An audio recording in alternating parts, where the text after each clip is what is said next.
And welcome back to Scout Talk, everyone. Today's episode, we're going to be covering the latest patch that was released recently. It's an update post-wipe. Not the big wipe patch, but a different patch. Then we'll follow up with some various topics. Still been kind of like musing and thinking a bit more. I got some notes here on my phone about economy stuff we'll talk a little bit about. Then we got Nikita Leaks. Lots of fun stuff there that I've seen. We'll talk about that, what speculations. Then we get to conclude with some games that I've been interested in and a 10-day patch review. Yes, exactly. So, yeah, it's been fun. Been a fun old time. Just carrying on, clipping away at stuff. I've taken a bit of a pause on the streams a little, just in terms of actual gaming, because I'm trying to get as much YouTube content out as I can. There's only so many hours in the day to do this stuff. Mm-hmm. So I ended up playing... what did I do? I did Tuesday, so I would normally stream Monday and Tuesday and Thursday. I'd missed Monday, I did Tuesday, I then missed Wednesday, which I usually do, and then I did Thursday instead. But then I just played now, just before the cast, did like an hour and a half because I had a little bit of time to spare. Partly that is because this is why I was like so worried about the wipe, right? I got my second like wipe period sensitive event this weekend, which is my LAN at my house. I've got some IRL friends coming over with their PCs. Your house. That's cool. So they're coming to mine, and we're going to have LAN, and it's going to be really fun. And I just didn't want that to be, this one wasn't really so much in focus. When they started missing the deadline, and I was just like, is this going to go end of August instead? But fortunately, it's like this wipe. So as opposed to last year where I got completely shafted, this year it's like managed to thread the needle between the two things that I wanted to go to, like just after the like public LAN that I went to before, and then it's given like a good 10 days or something before this one that I had organised for a while. So that's going to be good. So I wanted to get ahead of myself a little bit. Just released like a Shotguns Customs video today, and then got another one coming out tomorrow where I'm just going to be chilling with the homies. So I probably won't have anything for Sunday, and then Monday I'll start releasing stuff again. But we're starting to get into the like, okay, I can maybe chill out a little bit kind of period. Like the first 2 weeks for me is like very, very intense. Just trying to get all the stuff done and also level whatever. So I'm level 29. I'm nearly 30, which for me is like sort of the end of the early wipe, I think. Once I get mechanic 3, then you can get workbench up to 3. You can start producing super water, or they're not called that anymore. They're called purified water canister or something. But yeah, the big waters in the hideout, because that just literally prints money early. Like they go for a lot of money because people are using them to make moonshines and stuff, and you can't make them that quickly. And the filters are cheap because not enough people actually have the module yet. So I really need this other level. I need like 43k XP. So I'm just like scrounging around. Maybe I can identify some keys on the flea market or something, try and get like a bit of XP. Because like, do you remember when you used to be able to do that? You used to be able to literally like go around and identify on the flea to get to level 2, to then pick up introduction, to then get Gunsmith 1, and then get Jaeger on the first raid. That was like the old style. But like most of those items are gone now. But you can still do it for streamer items, which give you 100 each. Labs colored cards, which give you 100 each. And then normal keys, which only give you 10, unfortunately. So you have to identify a lot of keys. But I don't know how much XP there is actually available there. But it's probably, I don't know, it's probably 5 to 10,000 XP available in the flea market just by identifying stuff, I would imagine. Because the color keys is what, 8 of them or something, not 7 or 8. So that's like 800. And then all the streamer items, there's probably 30 of those to identify maybe. So that's 3k. Yeah. Okay. So it's probably about 4,000, and then all the keys being 10 each. 100 keys. So long. 100 keys would give you like 1,000 XP. So it's probably like my broad guess would be maybe like 8,000, 7,000 XP, 8,000 XP. If you did all of it, your mission today is to identify every item. Anyway, I mean, I've definitely done that. If I've gotten 96 XP away from the next level, and I just go and identify 10 keys and just tip myself over. Yeah, I remember doing that last swipe with the labs card and string irons. I think I chickened out after 10 keys. I was like, this is just too much for the juice isn't worth the squeeze. Yeah, and I did the same thing actually. I was just like, why am I doing this? I could literally just go AFK in the raid and die and then get more XP than this. So the first news topic then, let's talk about the patch. So they installed a technical client update for EFT, and they changed some things. At first it didn't seem like anything had changed, so I'm not sure exactly what happened. Maybe it needed a bit of time to filter through. I don't really know.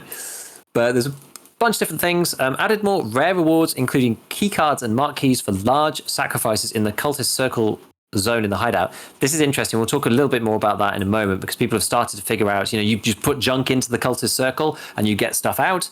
And in the original patch notes, they said you had a 25% chance of getting like an item for your active quests or whatever if you put a large item in, but people weren't really sure how this worked, and people have obviously just been chucking in different things and seeing what comes out. And there's a few interesting recipes that have been discovered which actually have profound implications for questing in the game, interestingly, but we'll talk about that in a minute. Increase the recoil when shooting prone without a bipod. I don't know why they did that, but okay. I mean, maybe it's to differentiate the bipod from non-bipod. Like you already have, well, I think we talked about this last time, you have like minus 50% recoil or something when you're lying down, maybe even more, maybe 60%. So now going prone doesn't give you quite as much recoil reduction as it did before, but the bipod is still like minus 80 or something. So maybe it's to just like differentiate those two. It's still going to be really low.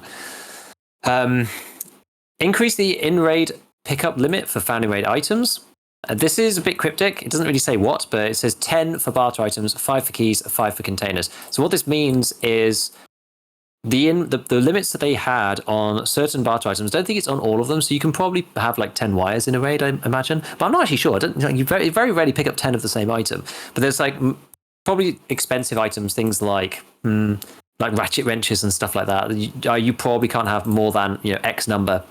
And they've basically increased these limits. They used to be there for RMT primarily. People have been asking them to increase some of them for a while. So now you can have 10 of the same barter item. You can have 5 of the same key and 5 of the same container. Well, why would you want 5 containers, may I ask? But it's like you can now bring in, say you have Kappa and you bring 3 injector cases in because you're like running Mark Room, or I don't know. You're running around and you're putting stims in there, or you want a ton of stims for whatever reason. Then if you suddenly find 3 injector cases by chance in the same raid, you can now, that would limit you because you'd then have 6. But if you have 3 cases with you, you can still pick up another 2. I think it used to only be like 3 or something. So they're basically upping the limits. The only thing I'm confused about is because it says pickup limit for found in raid items.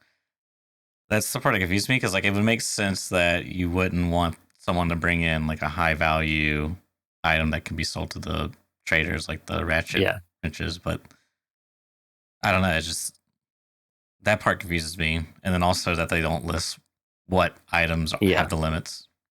Maybe they've increased the limit for found in raid specifically. So if you do find them in raid, then you can hold them. But if you brought them in, you're not allowed. Something like that. I don't really know. I'm not sure what the limit is for like injector cases. Maybe like non-found in raid injector cases, the limit's 3, but found in raid limit, injector cases, the thing is 5 or something. Just to make it like enough headroom so that people, because you do see it, like it doesn't happen to most people, but you do see it from time to time. People posting a clip being like, "Dude, BSG, what the hell?" Where they somehow just lucked out. There's like 3 injector cases in a Mark Room or something, but they've already got 2, and then they can't pick any of them up, or they can only pick up 1 or something. Like you do see streamers have that happen. I think I saw one with Gingy with like. That was like colored key cards or something. It was like 3 reds or something like that. She had one already on her, and there was like trying to pick up. She picked up 1 and then picked up another, something like that. I can't remember. But anyway, increasing these limits. There's now the in-raid drop limit from 0 to 1 for certain barter and informational items without the find and raid mark. So you may now be able to drop things like a hose for a buddy or whatever in raid, because like previously, all of those barter items would just get deleted. Like wrenches, wires, hoses, everything, all of these things will just get deleted as soon as you try to drop them. Whereas now you can carry 1, apparently, which I don't think, I mean, I always thought that was a bit of an overreach anyway. Like who's taking in like 3 wires RMT? Like it's just stupid. So I'm glad that they've started to unwind some of this stuff. And I did see one post about this being like, they're slowly getting our boy friendly guy out of jail, slowly releasing him bit by bit. Because this is partly why he stopped making that kind of content, right? Because like, couldn't bring bitcoins anymore, couldn't drop bitcoins on the floor, couldn't drop Rebel for people, couldn't drop barter items in general, couldn't give people anything. So that's why he had to stop doing what he used to do, because he just wasn't allowed anymore. But his playstyle got banned. M2 in chat said, "Can I bring in toothpaste for my friend?" I think that's like, I think you could. I think you could. I actually think you could. I can't even remember. I just hate how like convoluted it becomes. I know, and it doesn't really. I think somebody said that it tells you on the item. I'm actually going to go and check to see whether that's true or not, because most of the time, what people say on the internet is just like not true. It would help if the game wasn't just completely locked up. I will say the game's performing quite badly in the stash at the moment. I don't know whether that's just because I've got lots of stuff in there, and I'm a hoarder. But I don't know. It does actually say, yeah, SAS drive cannot be discarded in RAID. PCB cannot be discarded in RAID more than one. GPU cannot be discarded. PSU cannot be discarded more than once. It does actually say. And cannot discard labs keycard. Yeah, so there's like, so different items you can move out and other items you can't. Interesting. And I think the reason why they didn't put a list is because it would be huge. Because it's like every barter item in the game. I mean, I guess they could have. They could have done like a picture. Like a list wouldn't necessarily be a good idea, but a picture would be fine. Anyway, they're making it better. That's all we have to say about it. Like they're making it better. Like the idea, I think, ultimately is that this system is in place and stops people doing ludicrous stuff, and no actual real player ever notices it. That's kind of the way that it should be, right? And so they're slowly moving more towards that. Like I don't run into it very often, particularly, but now you can drop like one or two things for other people. I wonder if you can now drop a key, for example. I wonder if you could drop like, because you weren't able to do that for ages either. I wonder if you can now drop. Let's see. Now you still can't drop like trailer park portable cabin keys. Can't drop that, or like bunkhouse key or anything like that. No, they're all still undroppable. So, oh well. Okay, so next thing. Where are we? So, yes, this one. I actually have a video coming for this very soon. I've already made it, but it's going out tomorrow. AK CNC Warrior 556 by 45 muzzle device adapter can now be installed on all suitable 545 caliber assault rifles and carbines. When they first published the patch, this wasn't working, but after about an hour, it did start working. This is kind of cool. This means you could put the AK 545 muzzle devices on the the AK5, the other way around. Yeah, so you can put the 556 suppressors on the 545 AKs like you can with the AK-101. So it just makes the other guns compatible with the CNC muzzle. So you can now put the CNC muzzle adapter on the AK-74UB, for example, and then afterwards you can put on an SF3P and a mini monster. I thought you could always do that though. Nope, only on the AK-101. Oh, okay. Okay. You've only on the 556 AK. Yeah, you've never been able to do it with the 545 ones. But this is quite good, and it's quite powerful because basically it's not actually OP. So I had a quick look at it for the video, and just to recap, the waffle suppressor is better than all of the 556 suppressors. So it doesn't matter ultimately in like the end game. But what it does is it bridges the gap between the PBS grouping and the waffle. Like the waffle's like cracked, and all the others are just like awful. They're like minus 3% recoil. They're like terrible with low ergo. And so this just like bridges the gap with all the others in the middle. So you can now have mini monster, regular monster, RC2. You could put like the Griffin on it. You could put any of those things on that you want to. And for me, it's kind of like mini monster is interesting because it's kind of special, right? Like, and this is again something that I do say in the video is the other suppressors are kind of like more ergo, more recoil, like whatever you want to do. Whereas the mini monster's just like turbo ergo and like still kind of okay on recoil. So I've been running that on a UB just for fun because it's like shorty AK with the mini monster and it's like super ergo, like looks really cool. And I made like a theory craft build as well, which obviously is not like applicable now, but like an AK-74N with a 60 round mag, the mini monster on it, all of the meta stuff, a voodoo, and it's like 60 ergo or something. So it feels like the RD704 does, when you've got it all kitted out. So it's like actually good, and I like the mini monster for that because it's like minus 8 ergo or something. And so if you can attach it out in other ways, you can then use the suppressors on it, and it feels really snappy. So I think it's fun. I think that's quite a good, interesting thing. I like it. Mini monster supremacy, woohoo! So reduce the grenade throwing accuracy for scavs. So people have been getting blown up by scavs, and that's been fixed. I mean, there's not much more to say except they were literally just like, as I said last week, like letterboxing people through like the customs back room and that kind of thing. And then there's just like a ton of different fixes. There's like incorrect weight displays. So I think every bag was displaying at like 4 kilos or something, and then when you put it on, it was showing the real weight. Just like weird stuff like that. Was there anything else interesting? Geometry. There's some doors that weren't working on streets that you couldn't interact with anymore. Maybe you could walk through them or something. We had that area that one time that was just broken. What else? Anything else? Fixing correct throwing trajectory of F1 grenades, kind of following. Same with the scav fix earlier. they scare me a little bit. There's a fix the animation of enabling tactical devices and lights on helmets. I was like, oh god, did they mean enabling tactical devices and lights on the helmets, or did they mean we fixed the animation of enabling tactical devices, comma, and lights on helmets? You know, but no, it's. I think it's exclusively for helmets. I think so. If anyone has a G5, is it a 502? Yeah, there's a 502, and there's some older models, but they have like the infinite scroll feature where you can like it has like a button. Free scroll it.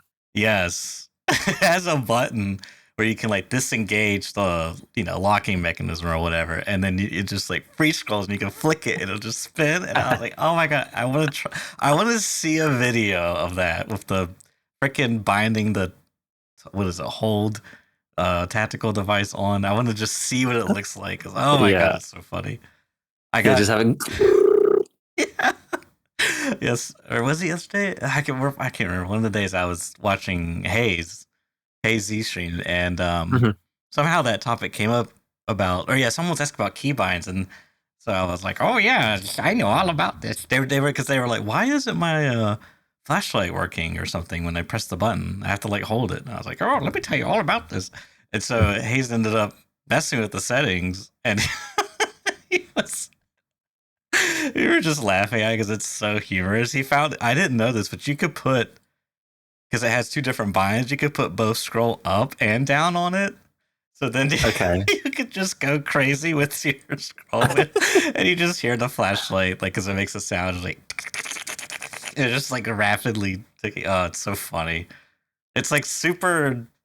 It's such a gimmick. But it's like so like you can't do it. It just breaks everything. Like anytime you have to like, you walk up to the door and you want to like breach it for whatever reason, you just can't use your scroll wheel now because it's assigned to that. It won't function. It's so funny. Mm-hmm.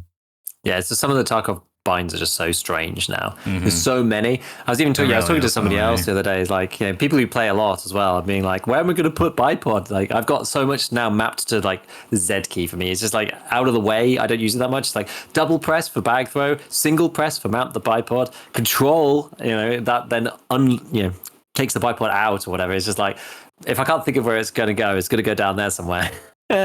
But it's good. It's good. Apparently they also reduced the first person gear sound volume when moving. I didn't really notice this, but apparently they did. And they said fixed an issue where outdoor sound source would be muffled with no visible obstacles.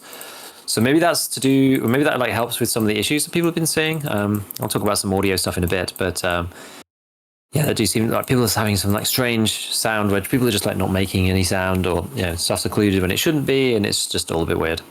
But decent patch, to be honest. Decent patch.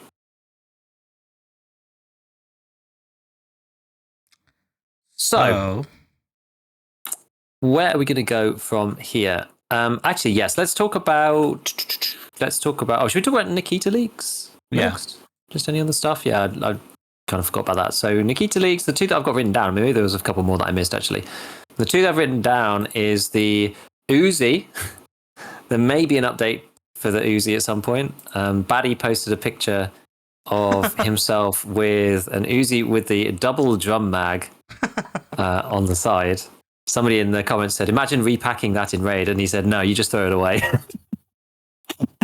But this got retweeted by Nikita, who just said, okay, with a smiley face. So, maybe that's confirmation that we're going to get the Uzi double drum coming to the game. I don't know, really. I mean, probably not, but he's probably just messing about. But it'd be kind of cool. It'd be kind of funny if it was like a really rare one. I know we've got like goofy stuff for other guns, like the SKS, like drum mag and things like that, and the Glock 50s and whatever. So it's definitely not out of the question. Certainly not. The other one that he posted was today, and it is.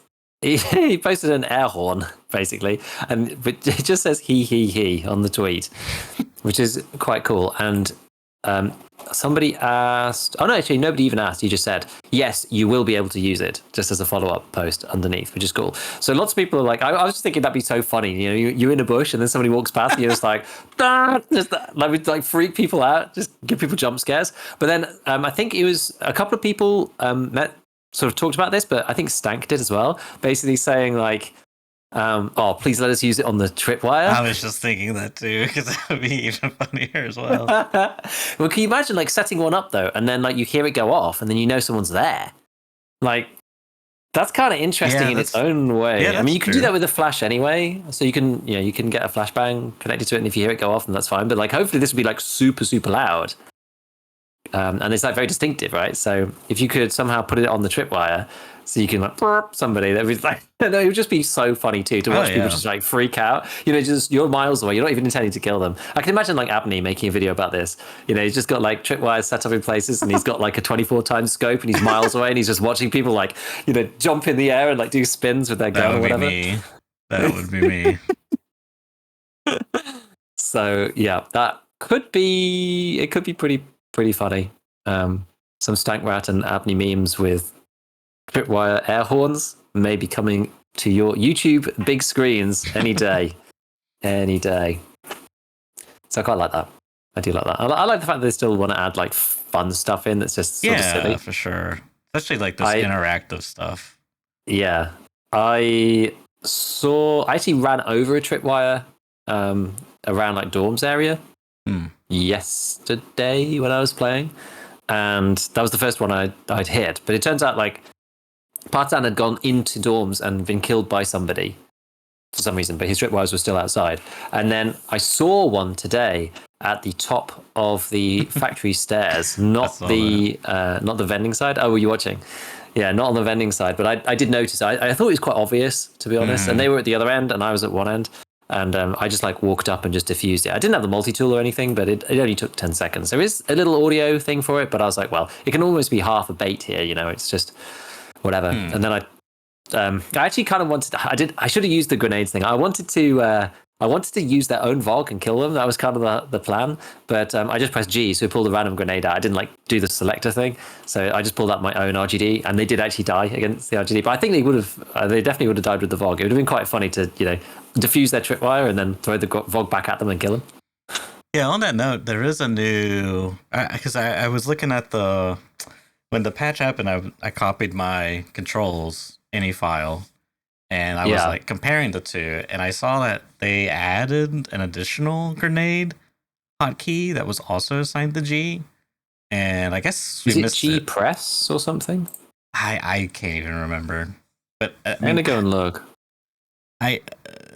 I can't, like, I'm assuming they added some type of functionality where you can select a grenade or bind a grenade. I'm not really too certain on because I noticed, and I feel like this isn't the case, but I noticed that your hotbar at the top, like your weapon select and that stuff, now has a grenade there, which is new. It does. Yeah, you are right about that.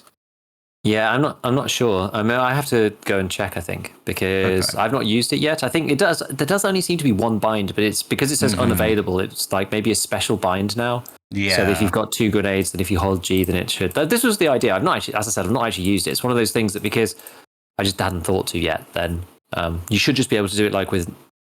I guess if you just press it, it's probably like inbuilt. I don't know why they haven't done it in a way that you can rebind these things if you want to, because usually they do, right? It's like.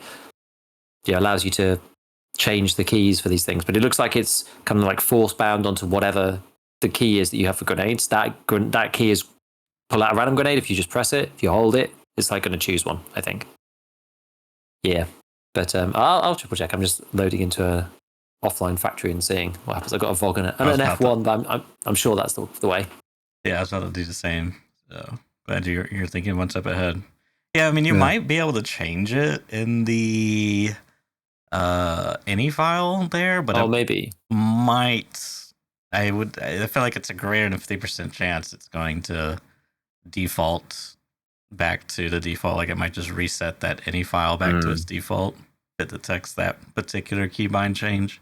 That would be my suspicion, but it also just might break, how they set it up. Yeah, so when you press G, it just gets out a grenade. Actually, you know what's interesting? Mm-hmm. So as you said, that is actually interesting. How does this work? So, as you said, there's now a new grenade. There's a grenade on the hotbar. And it seems like whichever grenade it shows in the hotbar window is the grenade that it's going to pull. Is that the case?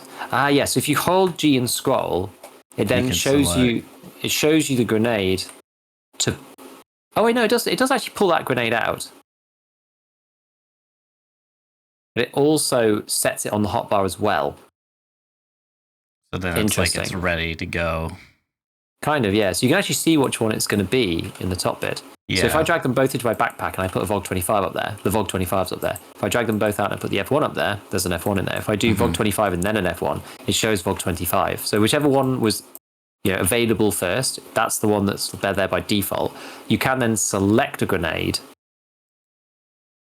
just simply by holding G and it does actually select it. But you have to pull it out to have it there in the slot and then pull your gun out again. So you can't. It doesn't just select on its own. It selects and grabs, which I guess that's the way it should be. If you want to do it without that, you have to do it in the inventory. But you have to do it by taking them out of your rig and pockets and putting them back in the order that you want them in. I think. I don't know. I wonder whether the order stays. So you have 2 VOGs and 2 RGDs. I'm not actually sure then. So you can't hold and select on the fly. You can't hold G and select on the fly. Okay. You can. But it was just interesting that G doesn't do a random grenade now. G does whatever grenade is up there on the list. I got so you actually know which one it's going to be, which is better, honestly. Yeah. So, but I'm not 100% sure if you've got multiples of each type, whether it just stays on the VOG, or whether it does them in order in the pockets or whatever. I'd need to go and have a look, but it doesn't really matter too much. It's good though. People have been asking for that for a while, so it's good. Good that we've actually had that. I see how they did it. So it's throw grenades on G, which then that's on press, and then G is also press throw grenade, which I think is the new binding they add, which is on release. And I think this is the one you can't change in the in-game settings. That would make sense because that would be the same as heal scroll as well. That has to be on release, and if it is, when you scroll, then there must be some crazy logic going on in the background that if it's on release but it's being held and then you scroll, that interacts in the way to bring up the pop-up menu. That's how they've managed to shoehorn that into the old system. So it's the same logic as the heal body parts thing. So I'm not surprised that looks similar. Interesting. Okay, so on the regular Tarkov stuff, let's just talk about the survey very quickly because again, that's still sort of news type stuff. They did a survey, which is the first survey that they've done using the new survey functionality in the game. People have been asking them to do for a while, which is quite good. I've got a load of screenshots in our regular document, but they're all obviously inverted because of the random. I think me and Church use both the same dark mode Chrome or whatever, some hooky thing that just inverts the colors. But anyway, there's a couple of questions. What are your favorite early wipe locations with multiple choice checkbox? Do you play PvE? The do you play PvE mode one is actually a flawed question for whatever reason. I don't know why they decided to do this because the only answers you can pick are yes, I fully switch from PvP to PvE. Yes, I play it after completing all PvP goals. Yes, I play it from time to time. And the last answer is I play in a group /solo, which doesn't seem to really have anything to do with the question. That question should be no, I don't play PvE. I don't know why that's there like that. It works better on the arena one. Yes, I play regularly. Yes, I play from time to time. Yes, I play to complete rest tasks, or no, and I don't plan to, which is more sensible. But yeah, the PvE one is do you play PvE? The only answer is yes in different formats. Yeah, it's probably which is quite funny. They added a don't play option. Oh, okay. So maybe this is just the first wave. Maybe they amended the survey afterwards, being oh, this is actually doesn't make sense. But yeah, so I went through and there was a couple of other questions there. Which new feature of the patch 15 do you like the most? It was partisan bipods, the updated factory, new weapons, and the updated weapon modes, hideout zones, tripwires, variable optics, sound engine. I think I put the updated factory, the new hideout zones, and the variable optics as kind of my favorite features of the patch. Because I think those are the things that kind of affect the gameplay the most, right? People play factory a lot, and the new factory is super cool. The new zones, honestly, the I've got the gear rack church, and it's so good. It's like everything the preset system should have been. It's just so easy. It's so simple. Oh, the gear rack. Yeah. The gear rack is so simple. Like it's so simple. And so it's perfect in two ways. Actually, it's not 100% perfect. It's nearly perfect. It's so great because it's so functional. It works so well. It's so easy, and it looks great as well. It looks amazing.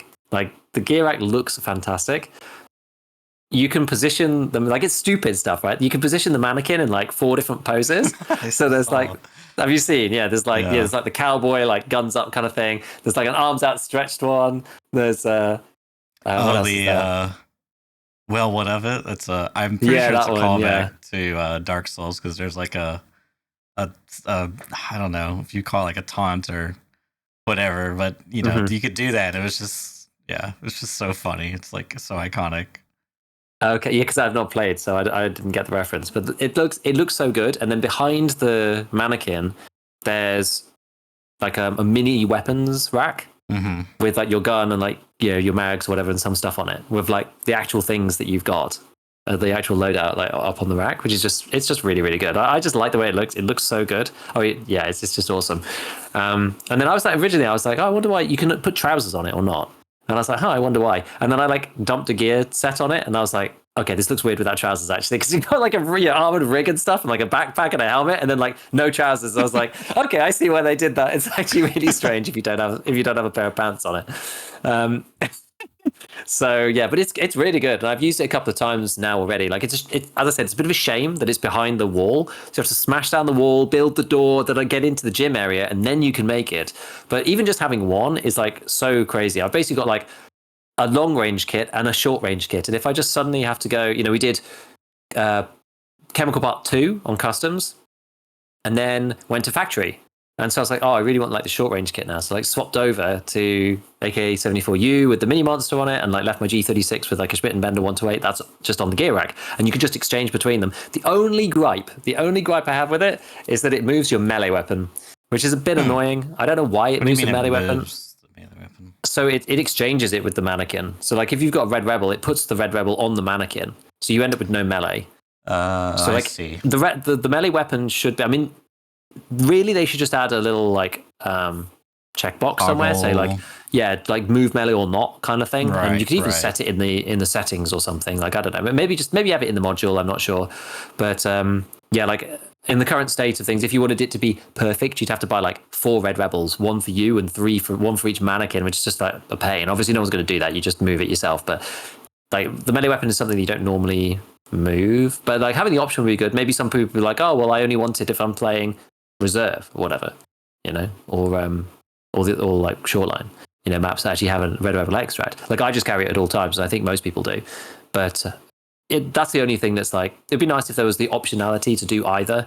But otherwise, the special slots stay with you as the character, and your secure container stays with you as the character, which was like the big gripes about the original preset system. Nice. Like emptied your secure container for no real reason, right? The preset system needs to be not touching secure container, like not touching the, or could or couldn't, right? It needs an option to do that. But the mannequins are just so much easier to work with because there's no like building of anything. Like you built it, it just stops you having to disassemble a kit. So it's very good. It's very good. I like it. And then, so what was the other couple of questions? Do you participate in the in-game events, yes or no? And like, how challenging is Escape from Tarkov for you? Like, what would you answer to that? How challenging is Escape from Tarkov for you? And it says like extremely difficult, reasonably difficult, average, or easy to learn. I would say reasonably difficult. I think that's what I put, because I feel like there's never really a time in a Tarkov player's life where like the game's just like easy. I don't think. But the game's always, like if you're playing it properly, the game's always kind of reasonably difficult because you're always going up against like people are canny in this game. There's lots of people who've got lots of hours, and so if you're not paying attention, it's like the same thing. If you play, somebody in my Discord said, I can't remember who it was. Someone in my Discord said like, they were like, oh yeah, I should have gone to bed, but I ended up playing another couple of raids, and like basically playing Tide is a good way to just empty your stash. Yeah. But it's a little bit like trying to play like Dota 2 whilst you're having a beer or something. You just lose, right? You just lose, and it's not fun. And I find Tarkov's the same. It's like I can't like have a casual beer and be playing EFT, right? you just die and then you feel like crap because you're like, man, like I'm just not playing well. Like you have to be playing like Tarkov's not competitive per se, but you have to be on point, right, the whole time.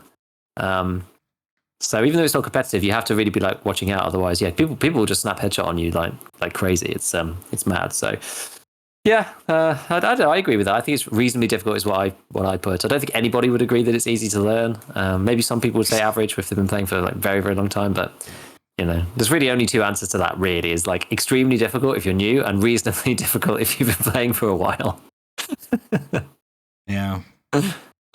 Yeah. So that was a cool survey. For doing that, you got a tool set and a battery. So one of those, not tank battery, but the car battery. So tool sets are still pretty expensive. Are they fun in the raid? They are. So you can use them for tasks. The battery especially. I think tool sets were going for a lot. Like there's a lot of things you need them for now. Like now that there's more modules than ever as well, the barter items have just stayed really, really expensive. Like tool sets right now, despite the fact that everybody in the game got one for the survey, they're still 190k per tool set, which is pretty punchy. And it's going to be that way for a little bit, I think. Some of the components are going down a bit, so it's not as bad as it was. But yeah, I think like when I last looked, so yeah, tape measures were actually got back to normal, like 20k or something. Yeah, they're like 18, 19k now, which is all right. But yeah, they were going for like 50k at one point. Still lots of things like relays that are really expensive right now. They're like, well, they're 40 at the minute. They were like 50 earlier when I was trying to sell some. So yeah, it's an interesting time. Definitely still early wipe. Like people upgrading their hideout, getting all sorts of stuff done. So yeah, hideout's interesting. The cult circle's kind of the other thing to talk about. Like hideout wise, I did manage just to get to. I've just got to Bitcoin Farm 1 now, so that's where we are there. I'll be able to upgrade more stuff when I get to Generator 3. But yeah, the cult circle is kind of interesting. So you can put some stuff in, and people were kind of working out like thresholds of time. It seems like if you put in random items, then you can get some good stuff out. Not 100% sure whether it's actually correlated with the time that it says. Like I think if you put in 5 SKS, I think you get like a 12-hour run or something, but you can actually get some like relatively decent things out of it. And the one that people seem to be getting quite regularly out of like the 5 weapons one recipe, I suppose, is a VPX, which actually isn't worth that much more than 5 SKS, oddly, because 5 SKS is like 100k. Rather than the traders. So VPX is what, 170 or something? But yeah, like it's fine in raid, so you can use it to hand in, which is nice. So I've kept one for that. Is that the one where you need 2 for Peacekeeper? No, that's Vertex, unfortunately. No one's found what's the Vertex craft? No one's found the Vertex one yet. So it's like crafting, but there's no recipes. I'm not gonna lie, I was watching, it was either you or Hayes, I can't remember, but one of you was on Lighthouse, and I was just like, oh my god, this is why I'm not gonna play the wipe, is because I just can't do another. I can't do another Lighthouse questing session. That map actually killed me last wipe. Yeah, I forgot about that map. It's quite funny. But so there's a couple of others that are coming now. So somebody who's doing a lot of work on this is Very Bad Scav. So he's actually got quite a few videos out about recipes, and he's testing a lot with his community and stuff. So if you want to go and see any updates, and shout out to him because he's like working out a lot of these things, which is quite cool.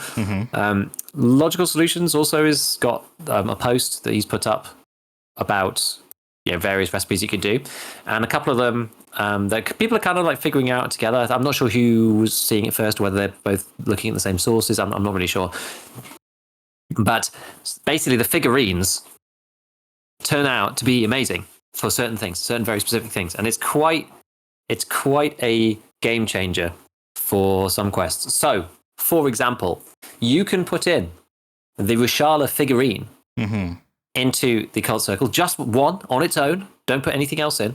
And what do you get back? You get the golden TT, my friend. You get the golden TT. Fine in raid. So now, when you get to the boss quest, you just have to kill Rushala. You don't have to take the TT, which is like half of the battle, right? That's part of the problem. Same thing with the killer one. Put in the killer figurine. What do you get out? You get killer's helmet. So you can just hand that in. Now this is very big implications for these boss kill quests. And some of the crafts that you can do in there, because they are effectively crafts, it's a bit weird, right? Like you can now just spawn Tagilla helmets by putting the Tagilla figurine into the cult circle, because you get a Tagilla helmet out. There's a couple of others which were the politician figure. You got 3 vodkas. The cultist knife. You get a spooky mask. Someone was saying, I'm not sure if you put like. What was the deal? If you put in like a Isn't bunch there of a different Vigi statue? There is, yeah. I wanted to try and check it. Like lots of people, Probably like just a double barrel. yeah, I don't know. Someone put Dead idea Moros in, bag. and that was just like a military tube, a 545 like SAG AK, an AK-74M, and a repellent. So that didn't seem to do anything. Okay. So people are just trying to like figure it out and like figure out what the combinations need to be and like what you get out for putting what in. Mm-hmm. Like your 5 SKS, just from the traders, seems to be giving people VPXs and like Vertexes and whatever else. Someone else is saying that you can get Vertex from the 5 SKS. I've not had Vertex yet. I've only had VPX. I've had 2 so far from that one. But it's a bit weird. It's like like community sourced recipes for the weird cult circle thing. It's like it's very, very odd. I bought a couple of the figurines just to try it out. So I was going to try the Rigi one. Yeah. The Mutavic political one, apparently you get 3 vodkas out of that, so I don't need to check that one, I don't think. But there's a couple of others. I mean, there's quite a few now of these figurines. Maybe you get like GP coins for the Vigi one? Yeah, I don't really know. What else was there? You've got... There's the Bear Operative figurine. Don't know what you get for that. USEC one, and then... who else? There's the Den figurine from the Raid series. He's in there. And obviously, Dead Morris, which we said didn't seem to really do much. But there's like a whole bunch of stuff that you can do with this. So, the cult circle is very, very strange. But especially for Rasharlet and for Kill It, it's that's a big win. Those are some of the hardest ones because you have to go and not just kill the boss, but also get the item. Apparently 5 cult figurines gives you a cultist knife. Finding Raid. So there's a bunch of quests that require that. Yeah. But I mean, the cultist figurines, how much are they now? Okay, they're only like 100k. So for 500k, you could get a cult knife. I mean, I don't know how many you need for the quest. Quite a few, I think. But okay, you so could, the prices of those money items have kind of... Well, it's not gone up yet, but they've gone up for sure. Oh, really? People are trying stuff. I would say so, yeah, because that's more than the trader price, and they're not for anything else otherwise. But people are like testing stuff out. I mean, the Tagilla one, for example, because the Tagilla is like probably the most practically useful one. Yeah, the others are great for quests, but Tagilla figurine is 120k. That one and the Killer for sure. Yeah, I mean the Killer helmet obviously is a bit like bit whatever. They're like 300k now. The Killer figurines. Yeah. Well, just because it's so hard to get the helmet from, because it's chance based. Yeah, like killing him is hard enough, and then getting out with the helmet finding Raid, like that's a whole another ball game. So yeah, like there's some interesting stuff going on with the cult circle for sure. So keep your eyes peeled on what recipes work for what. I'm sure there's more complicated stuff that you can do. Like people haven't really figured out what the like high value ones are. Like if you just stick in a Bitcoin, whether you will get out labs key cards or something, no one really knows yet. People keep putting in, like I was watching Pestily talking about stuff, and he was saying like, people keep putting in, 5 Bitcoins and going, oh, the outcome sucks. And it's like, what do you expect? What do you want the game to give you? Like, what are you expecting? A labs color key card? Like, what are you expecting? I mean, yes. Basically, yeah. Basically. Yeah. So yeah, that's that. That is that. That's kind of like cool and cutesy that they put in, because like those items, they really didn't have a purpose, quote unquote, besides just being like good valued barter items to sell to the vendors. Exactly. So that's kind of neat. They got like and that's kind of like affecting the player economy. I mean, I don't know. It's something for sure. I'm sure there'll be some really like cracked recipes in there. But keep watching. Out for what people find out and what they make. There'll be a list at some point, I'm sure. Oh, I didn't even think about this. You could go on the PvE version and just really just test it. Turn out. Yeah. Good point. Drop in 5 gives a levies. trooper, Bear gives a grizzly medkit. It probably gives you like some other stuff too, maybe. And what gives you 7 Pevco beers? Anyone? Everyone wants the Pevco beers for getting ref. As we said, the Pevco beers are the most annoying thing to get finding Raid, right? Because they're quite rare in Raid. And it's hard to get ref level 2 without smashing a ton of dailies. Yeah, maybe you could put like a vodka in or something. Yeah. Don't know. Who knows? Don't know. Okay. So, where should we go next? I've got lots of it's very bitty for me this week. I've got lots of little subtopics to talk about. So, Let me just do you pull want to up do my something notes meaty that we here. can? Where'd I save that? Okay. So yeah, I was having to think about the economy to swipe because I heard some people say, which I think this is is hyperbole the right word? I think they're exacerbating. Is that exaggerating? Exaggerating, yeah. Not the other baiting. uh, they are exaggerating that. The statement is something like there is no early wipe now, which I don't know. I mean, it's definitely a bit accelerated, but it's nothing like it used to be. I mean, back in the day, Mhm. back in my day, you could buy a slick off the flea market. Yeah, you actually could. I mean, I guess you can now, but it was a completely different context. It came with the Class 6 plates. Okay, back in those days. So yeah, it is quite different comparison because back then there was actually just no early wipe. It was you hit level 15 and then that was it. Progression was basically optional to a Yeah. large extent.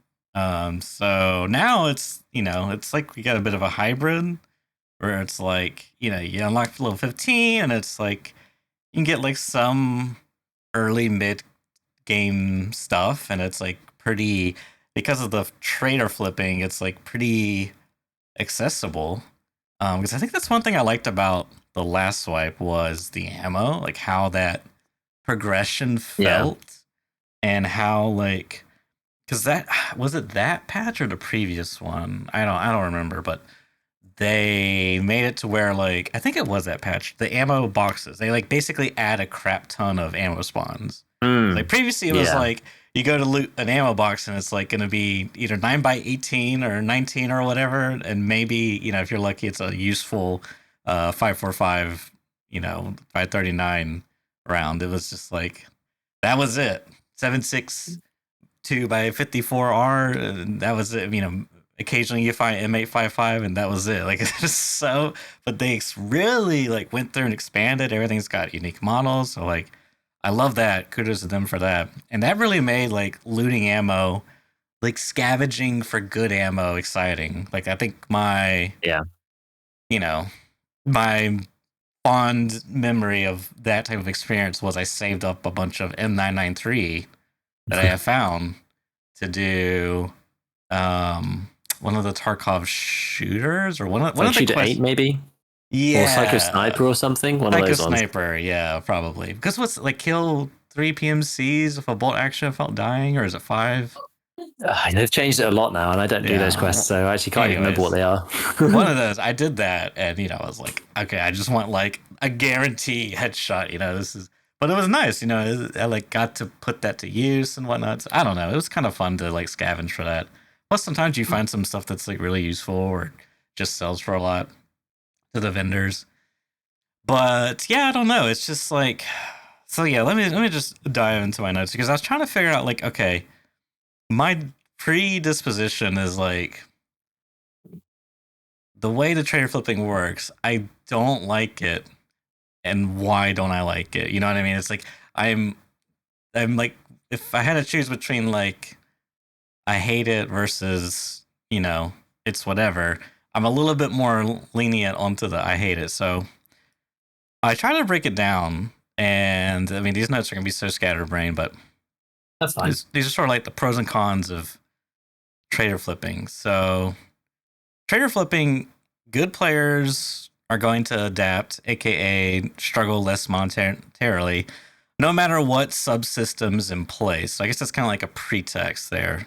No matter what you do, it's good players are going to be good players. They're just able to adapt, more or less. So trade flipping allows more supply on the market, however, lower prices because if there's more supply, then prices should typically, if demand is staying the same, the prices should fall. Also, it also requires an initial investment of work or labor to unlock the trader stock. This is like the idea of getting prepper 2 or 3 or 4 to then buy it. And then this was an interesting thought I had. Trader flipping increases inflation. So if you're buying, this is kind of the conundrum with trader versus flea market, and then specifically how these two interact. Because if you buy, if I go do a raid, I get an item and I sell it in the flea market, someone else buys it. Presumably they also did a raid and they sold an item, and so it's like money's just getting exchanged, right, for goods and services, which is like we're both running raids. Whereas if I buy an item off a trader, it goes into nowhere. Like it gets deleted from the game effectively. But if I then take that item and then throw it on the flea market and make a profit, I didn't do any quote unquote work. Like I did a pre-existing. I met the prerequisites to do it. It's like a. I'm never going to beat the socialist allegations. It's like if a venture capitalist, let's say, bought, a factory. They took on the risk of buying it. They did like the initial investment for the to buy the factory. It's kind of like that, I guess, in that context. But anyways, I'm going sort of, going off on a tangent. So, but yeah, it's like you're basically printing money. No, am I wrong about that? Printing money on which in particular? So if I buy from the trader and I didn't flip it and make profit, but that money comes from another player. So like all interactions on the flea market are actually like money sinks, bizarrely, because you lose money to the fee every time, and all that happens is the item transfers from one player to another. Like weirdly, and I'm still sort of, I know this to be true just sort of factually, but I'm still trying to square it in my head as to how it actually functions. And I think I know how this works, but like there aren't actually that many money sources in EFT, weirdly, right? Like you don't find many rubles in raid. The only way people actually get money is at the beginning from doing quests and from selling items to the traders directly. Those are the only ways that you can actually, then you can print money into the Tarkov system. So this is one reason why Bitcoin is so inflationary, because you get the money for free and then it just appears because you sell it to therapists. That's the value comes from that. But yeah, selling items to other players is like not inherently inflationary per se, because someone else has to pay that price for it. So their rubles just goes to you. So like the player base's money hasn't gone up; it's actually gone down because there's a flea market fee. Just redirecting it from one place to another. Now it does funnel up from this is a funnel up system. Bottom, like lower players up to higher players, and like everybody, economics. Like everybody starts with at least 500,000 rubles. And say there's 200,000 people starting at the beginning of the wipe. Well, then the economy's got like 100 million rubles in it, literally on day one. When people just 100 billion rubles, literally on day one, just from people opening their accounts. So there's quite a lot of money just in there in general. But obviously, you could sell weapons to mechanic, you can sell like valuable items to therapist, and those actions where you're selling things at the trader price when they're not going for the player price. Once things drop back down and you go, well, I can't be bothered to sell it for 22k on the flea because I can sell it to the therapist for 21. Like I just can't be bothered to do the listing process and like block a slot out. And that's when you then start to print money into the economy in those situations. So like it's kind of interesting that the flea itself like doesn't do anything net. It's like actually a money loser because money gets just disappeared into the ether because of this fee that the game applies, which is quite interesting. Yeah, well, I just don't know, because it's like, isn't that true for the trader as well? Because the money gets I guess it's not money, but I mean, you're effectively, anytime you're just exchanging a good for another good or currency, like just something that can be easily, part of the problem we've talked about with like if you do a barter only economy, like a pure, like you just delete rubles from the game, it just becomes really hard to get do trade, right? Like oh, I want a bar of soap and I only have, X, Y, and Z items. It's like, oh, well, I need X, Y, and Z items. But if I do this trade with this guy and then this guy and this guy, finally I can do the trade I want to. It's just like so convoluted. It'd just be so easier if you had a Yeah, universal trading item, aka money, right? of course. So, Yeah, but when you do it with a trader, they're giving you a fixed stack of, this is like their fixed value they're giving you, right? But that item gets deleted effectively, which like represents their yeah. value in a sense, yeah? It does, yeah, it does. But like that, because they're acting like the bank. It's like, Hmm. well, if the trader wasn't there, the prices for a lot of these things would go really low. If there were no traders and only the flea, then once the early wipe was gone, then a lot of these items would go to zero. Like, what would the like? I don't even know. Can you even do that now? I don't Like even know what Bitcoin tools. barters are anymore. But let's just say, like hypothetically, Mm-hmm. if the Bitcoin barters didn't exist, well, what Mm-hmm. would the value of a Bitcoin be to another player? Zero, because it has no actual use in the game. Like it only has Yeah, value in the game yeah. because you can sell it to the therapist. It's the only reason why it's useful in any way. Yeah, no, that's absolutely true. Yeah, it's got there's the weapons case barter and the thick weapons case barter. So that would like pin its value to those things, which is how like Tarkov works in many ways, right? Like Mm-hmm. the items Mm-hmm. are pinned to the value of the things you can get with them for trade, and the highest value item in the link or in the simultaneous equation with all the other stuff. The ones that are easy to find, they drift down, and the sum of the net prices gets made up for by the most expensive piece. It's like right now I think green batteries are pretty cheap. So green batteries right now are let me just find it. So green batches are okay. They're 80k. They've gone up a little bit, but two green batches and two Tetrises make up the Bitcoin trade. So Mm-hmm. two green batches is only 160. Well, that's why Tetrises are 300k because they're the hardest one to find, and that like makes up the price gap. Obviously, green batches go up and down on their own basis because they're Mm-hmm. used in the hideout, and then they're also used in this barter, but they're not really like the weak link. Same with tool sets. So yeah, massive tuners in chat Yep. saying about tool sets are good as well because there's 5 items that you can barter those for. So again, like wrenches end up being like really expensive because the other stuff gets cheaper. I mean, there is an ARP there as well, right? So there's the sum of the parts is less than the whole because people don't want to do the barter because they can't be bothered, or they don't know about it, or whatever, right? So there's Mm-hmm. Tarkov's full of like asymmetrical stuff, right? The Tarkov economy is not efficient. There are arbitrage opportunities all over the place where you can make free money just through information or like just effort, because it's not free from effort to do them either. You can't like and unless you're cheating, right? You can't like with bots, you can't like automate that process. You have to go Right. and actually physically do it yourself. So there's like a time element to the barters, which stops people Yeah. from doing them. Is why people can't be bothered, which is why there's a profit to be made there if you can be bothered, kind of thing. If you could automate it like in IRL, there'd be all these things would just be in complete lockstep at all times, because that's how it works in real life, right? You have like weird situations where you have like a company that owns 3 other companies, but they're all listed. And like sometimes there's reasons why there's like gaps in valuation or whatever. But like if there's some hypothetical situation where there isn't, these things all just like, I mean, it's like an index. Like the index literally just tracks all the underlying stocks and Mm-hmm. all the weights, right? And it's just like one for one, because it's mathematical. There's nothing else to it. So yeah, Tarkov's full of asymmetry because you have to actually go and do it. It's like you can't put an algorithm in there within the game's like world or anything. Mm-hmm. So there's lots of opportunities there. So Tarkov's not very efficient. Anyway, this is kind of like going wildly off topic talking about efficient markets.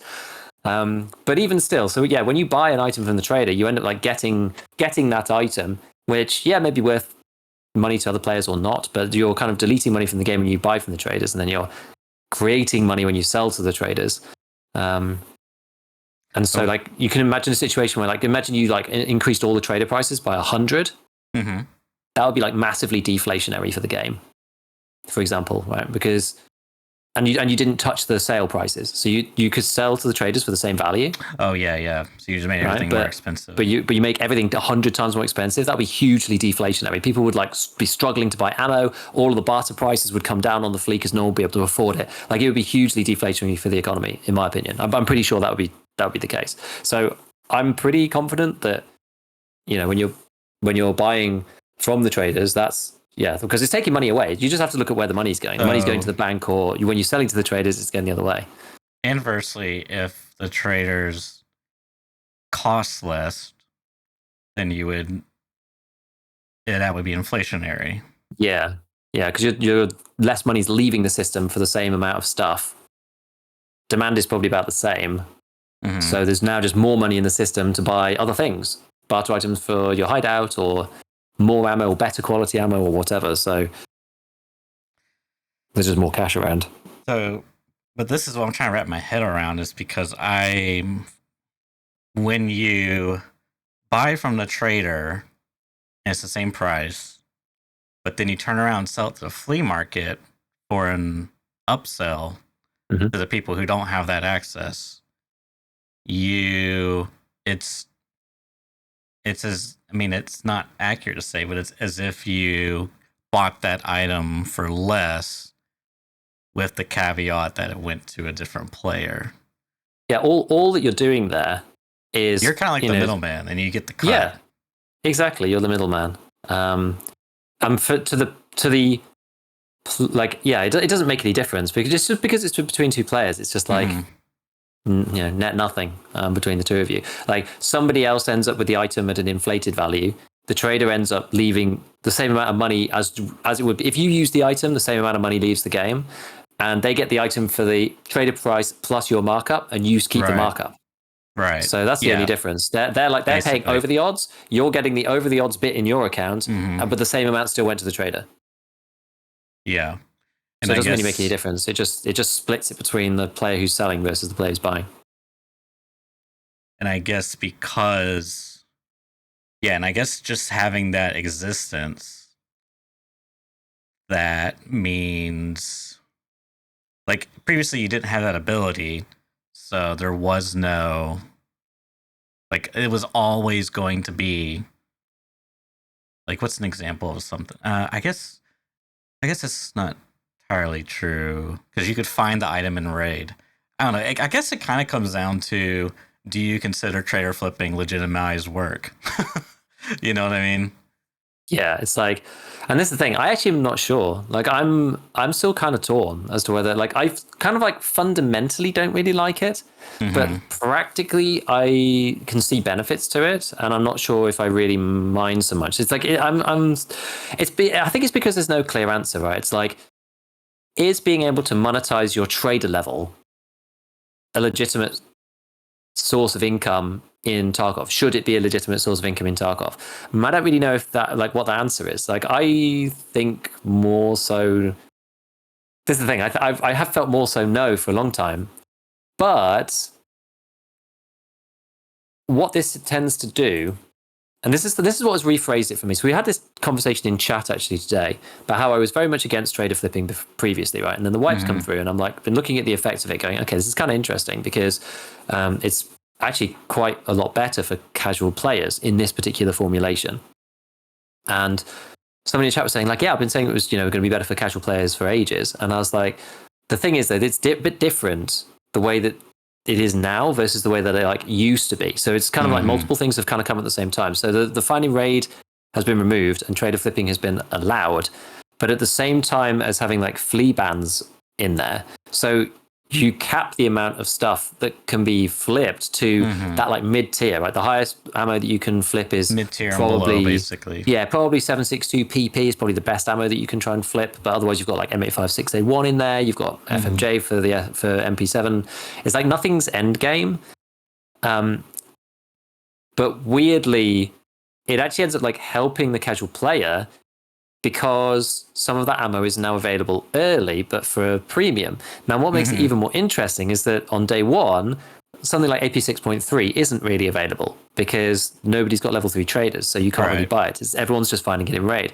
But as the player base progresses through and more people get Peacekeeper 3, there's more people that can actually do that trader arb, right? They've got the trader value, but you don't. So they're able to put it up. But the more people that get there, the more compressed that arbitrage spread gets. So as you move on further in time, it actually, like, the prices of level 3 and level 4 trader ammo that's allowed on the flea comes down. So right now, 5.6A1 is still relatively expensive, but that's probably going to get quite cheap too later. And it's almost like self-balancing for people. Say you join in 2 months' time, well, you're going to be able to buy level 4 trader ammo that's allowed on the flea, like, straight away for basically the same price as the people who've got the trader level, which is like it's kind of interesting. Obviously, at that point, people will have class 5 armor, which you then can't buy. So there's like this higher echelon of stuff, which is still available on the traders, But right now it feels kind of fair. Like I think it'll feel more unfair in a couple of months. Like even in 1 month, right? When most people who have been playing consistently have got class 5, and then the casuals are stuck with 5.6A1 that doesn't really work that well against class 5. But it's better than it was. And I think the thing that maybe I was missing about this conversation, the final part about it, is, the wealthy players, like, yes, you can just make a ton of money doing this if you're ahead of the curve. Mm-hmm. But those players were going to have a bunch of money anyway. Those players never have a real problem with cash, particularly. Yeah, maybe it affects their progression in the hideout a little bit, but mostly you're kind of locked off by like time there.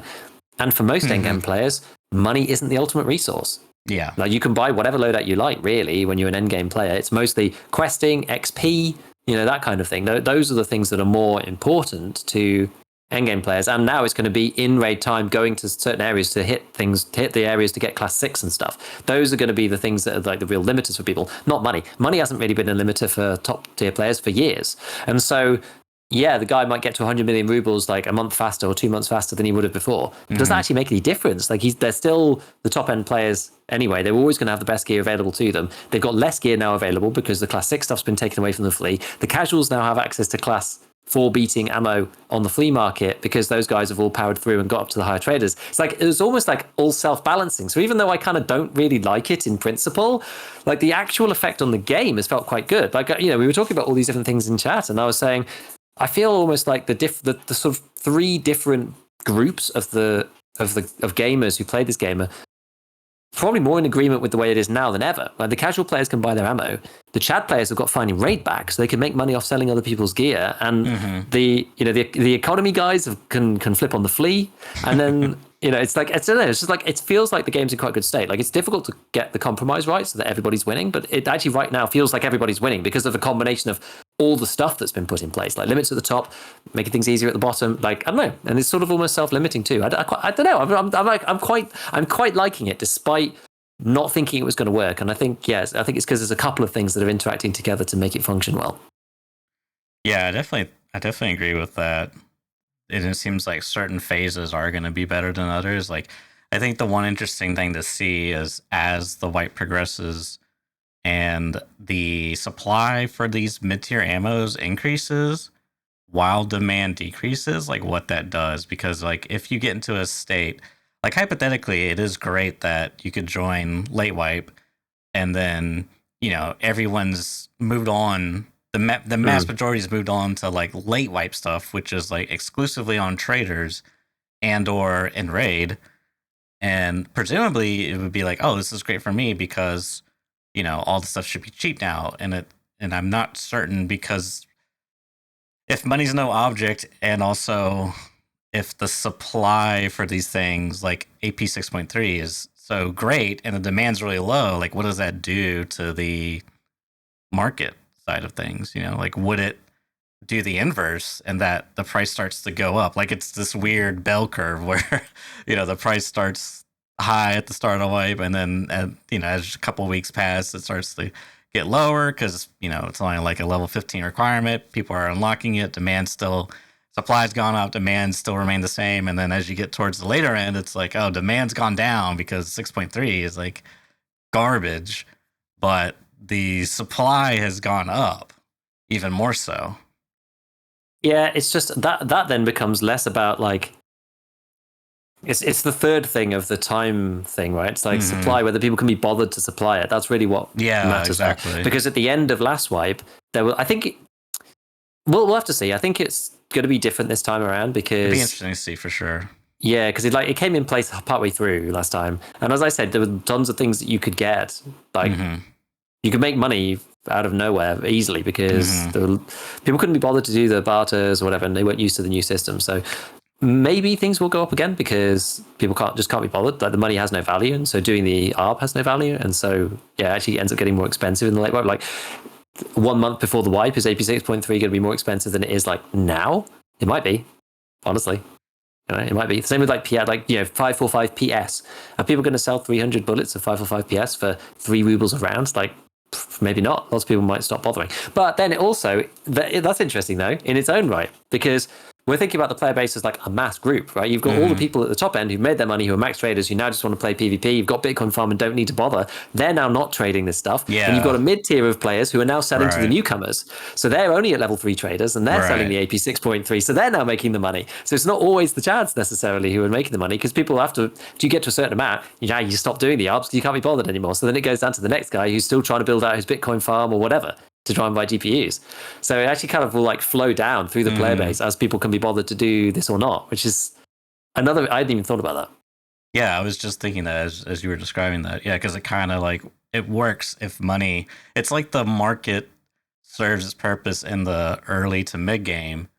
And then late game, it's like you basically opt out. Like, I mean, you still participate, but like it's so much less relevant because you have all your resources. So like, and it's, you really aren't a part of that like supply increase in that case. Because like, who can be bothered to sell AP 6.3 late wipe when you're level 55 and have 1,000 plus surplus rounds of M61 or whatever, Like I can't even be bothered at this point.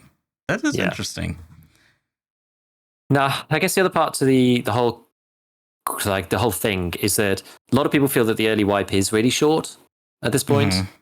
And I think that is true to some extent. Like it probably is quicker now. This is partly influenced by the fact that Arena is here. So a lot of people have leveled in Arena rather than leveling in the base game. Like Arena is very easy to level in. You get to level 15 much faster than in the base game, unless you're a cracked out Kappa runner, then you're going to almost certainly get to level 15 quicker playing Arena than you will playing the base game. So there's lots of people who are just like jumping to the flea, which is fine. I mean, that's not necessarily a problem. I just thought so. That'd be super interesting. What if you did Arena to unlock the flea and then went on to your Tarkov account and you only played Stock Market Simulator? I mean, you could. That would be funny. Yep, you never go into an actual raid. Yeah. I mean, I don't know what... It would just be a funny thing. It doesn't actually serve a good purpose, I guess. Because it's not like you're getting XP or, really... But it'd just be kind of funny. I remember reading this Reddit thread where this guy managed to get his PMC to level 20 something, I think, without actually playing any raids. I can't remember exactly how did they do this. This was a while ago though, so maybe it was when the game was different, so you could like buy your way through stuff. But they were using like, I think they can. Wait, how did they do this? I can't remember now.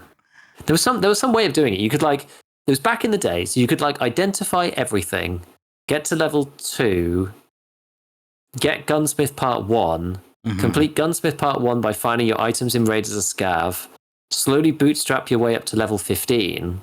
Sorry, it's level 5. And then you start getting dailies. And then you start completing the daily hand-ins with the scav. And you can like slowly start unlocking quests that way. And then you get the TOS and the 3M armor. And then you can start handing in stuff. Like they managed to do that. And they managed to play 0 raids with their PMC. And they were like level 23 or something, which was like just wild. It was crazy. I was just like, just as a kind of like weird challenge. It's almost like those like, like MMO, not MMO, but like regular RPGs, like JRPGs or whatever, where people do like the level 1 challenge, beat the game at level 1 kind of thing. Like some games have those mechanics in that a lot of Final Fantasies do, for example, like have those kind of mechanics available such that you can beat the game at level 1. And people go to great lengths not to level up in these games. Like that's half of the battle. It's like not leveling up in in these things, which is quite funny. It's sort of related to the speedrunning community, kind of, but it's like a little bit different. It's more like a challenge run. But anyway, you definitely could do that. But I think the whole Arena thing certainly has changed stuff. But again, like, who's not getting to the flea market by the end of the first week? Well, it's the people who really, really struggle at the game. Is it necessarily such a crime that the early wipe is so short? I mean, I was talking a little bit about this today on stream again, about how the reason why really is because of how armor works and the way the traders work.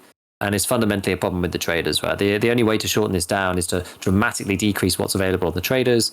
A lot of people in chat were saying the same thing as you always do. The traders reset too often. They have too much stuff. You either have nothing, you're under level 15 and your life sucks, or you suddenly complete the quest and now you can access class 4 armor every reset, right? It's like very binary. You don't have it, and then you suddenly do have it.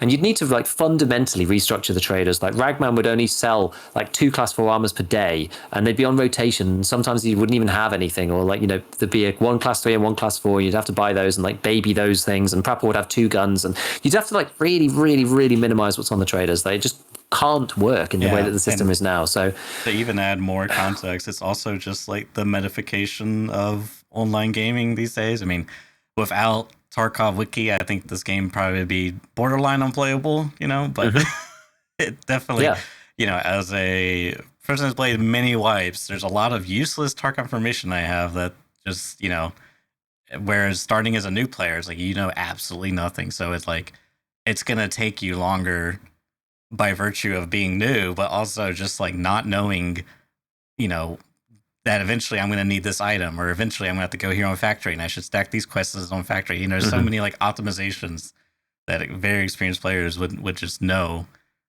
by nature of playing the game so much. So that's definitely a factor as well. Yeah, definitely true. And like, Tarkov's not dynamic enough to avoid that right now. So I've kind of like come to peace with it in some ways. I'm just like, this is just it. This is the way Tarkov plays for the time being. Like, you can't fix the early wipe actually because of the way the game's structured. I've railed against class 4 armor on scavs for years, but even that wouldn't fix it because you just get it too soon. Like, when do you get it in Ragman? Like level 17? A lot of people hit level 17 on the same day, and then it's just a bunch of people who do have it versus people who don't. Like, you just have to change so much. This is just it, right? This the early wipe. It's the early wipe now is. I mean, I still feel like, is this the mid game? I don't know really. I was running around with class 4 armor. I don't have class 5 myself. I've got mostly class 4 on.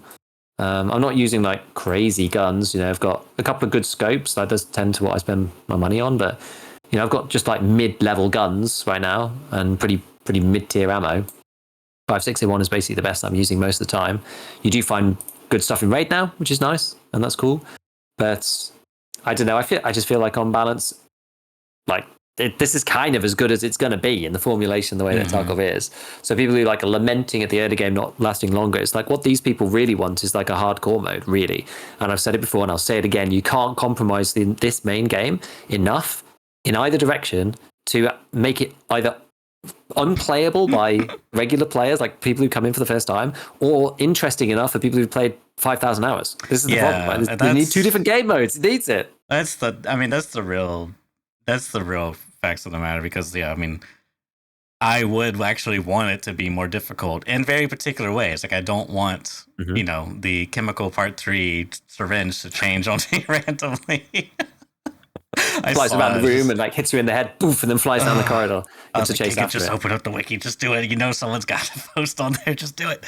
But yeah, I would. But having like way more restrictions, I feel like I would like the extra challenge. But that's me and my taste. I'm coming from the perspective of I've played Tarkov so many wipes, versus someone who maybe has just played in the last year or so. It's just like completely different. So yeah, just to wrap this up, I just wanted to do the last bit of my analysis. So this is the pros and cons ish for non-flipping scenario. Like if you couldn't flip items, so it reduces the supply on the market, which would increase prices. Requires no initial investment outside from unlocking the flea and FIR the item. I guess that assumes FIR, whatever. Buying for traders reduces inflation, which I think is de facto false based off our discussion. So I think the only thing there that I was thinking is, it's better that you can't flip because then the prices are higher. It means I can make more money, which if you think about that, it's almost like self-serving is like, in some, depending on who you are, I guess. Like, let's say if you're the player that's like heavily reliant on AP 6.3, for example. I'm just going to keep using an example because it works. And there is no chair flipping, so supply is lowered. So then prices are jacked up, and the only way you can get it is you do the predefined amount of work. Peacekeeper 2, is it? Or is it Peacekeeper 3? I forget. I think it's 3, right? 3 for AP 6.3, yeah.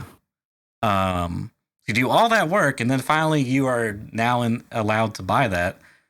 or you do the work of going into raid and finding it yourself, which is just like takes a long time to do that. I don't really think the loot pools are balanced around the tier idea. It's like Yeah. So it's largely random from my understanding, and there's a lot of ammo, so it's going to take a lot of time.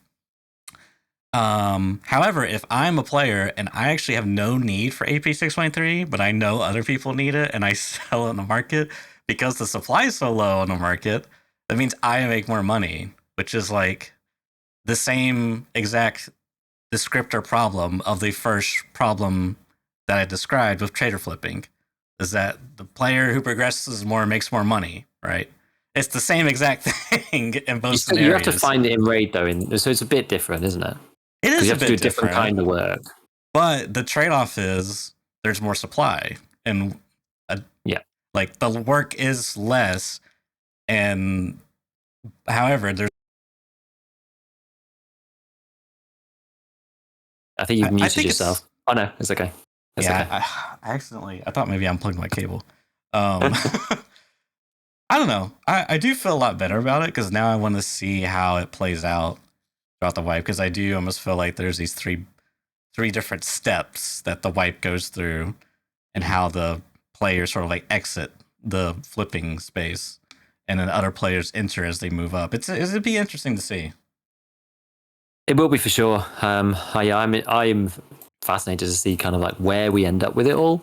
Mm-hmm. But yeah, right now it feels like, as much as I don't like to admit it most of the time, that it actually feels like quite good for all the reasons we talked about before, and that there's some of the other things that I would still like change. They're just like, I just think they're kind of unfixable, but it's okay. It just depends on like what you prefer. Like a lot of these things aren't hard and fast either. It's like, absolutely.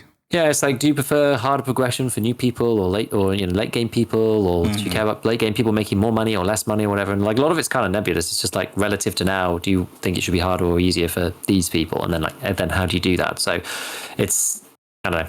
It's kind of personal preference, but yeah, it's just how you think the game should be. And I think it's okay. Like looking at it as a mixture, I'm like, I can accept this. For the outcomes that we're getting, I feel like I can accept this. Most of the time, I usually am rating for harder for endgame players to get like the end tier items, easier for new players to get in and like get some like at least mid tier stuff. Not necessarily like you still have to get to 15 to get to the flea to unlock any of this in the first place. But now you can do it with arena, and there's other ways, and it's easier than it ever has been with the wiki and all of that. And there's more quests now than ever before. So that there's ways to get to 15. I don't know whether they're going to keep the marathon quests and stuff, but some of those give like crazy XP, so you can quite easily get a lot further through a lot quicker with that. I think I got to level 15 with a marathon quest actually, so normally you'd have to go through like a ton more other quests to do it, but not now. It's just got easier. So that's honestly okay. It's honestly okay. So on that note, give me your official 10-day patch review. What do we got? Is it a W? Is it an L? Somebody asked me to summarize it in 3 words, and I was like, oh my God, that is difficult. And I just said like, and I was like, Escape from Tarkov. Yeah. It was kind of like, fun, interesting redo was kind of that was the 3 words I ended up coming up with, because it's like, it feels different because we haven't seen the systems play out early. Yeah. But it's the same because it's the same as the end of last wipe. So like the systems haven't changed all that much. But then some of the things that have come are pretty fun, but there's nothing like too crazy. So it's like, parts on the tripwires, they're fun. Bipods, they're kind of fun.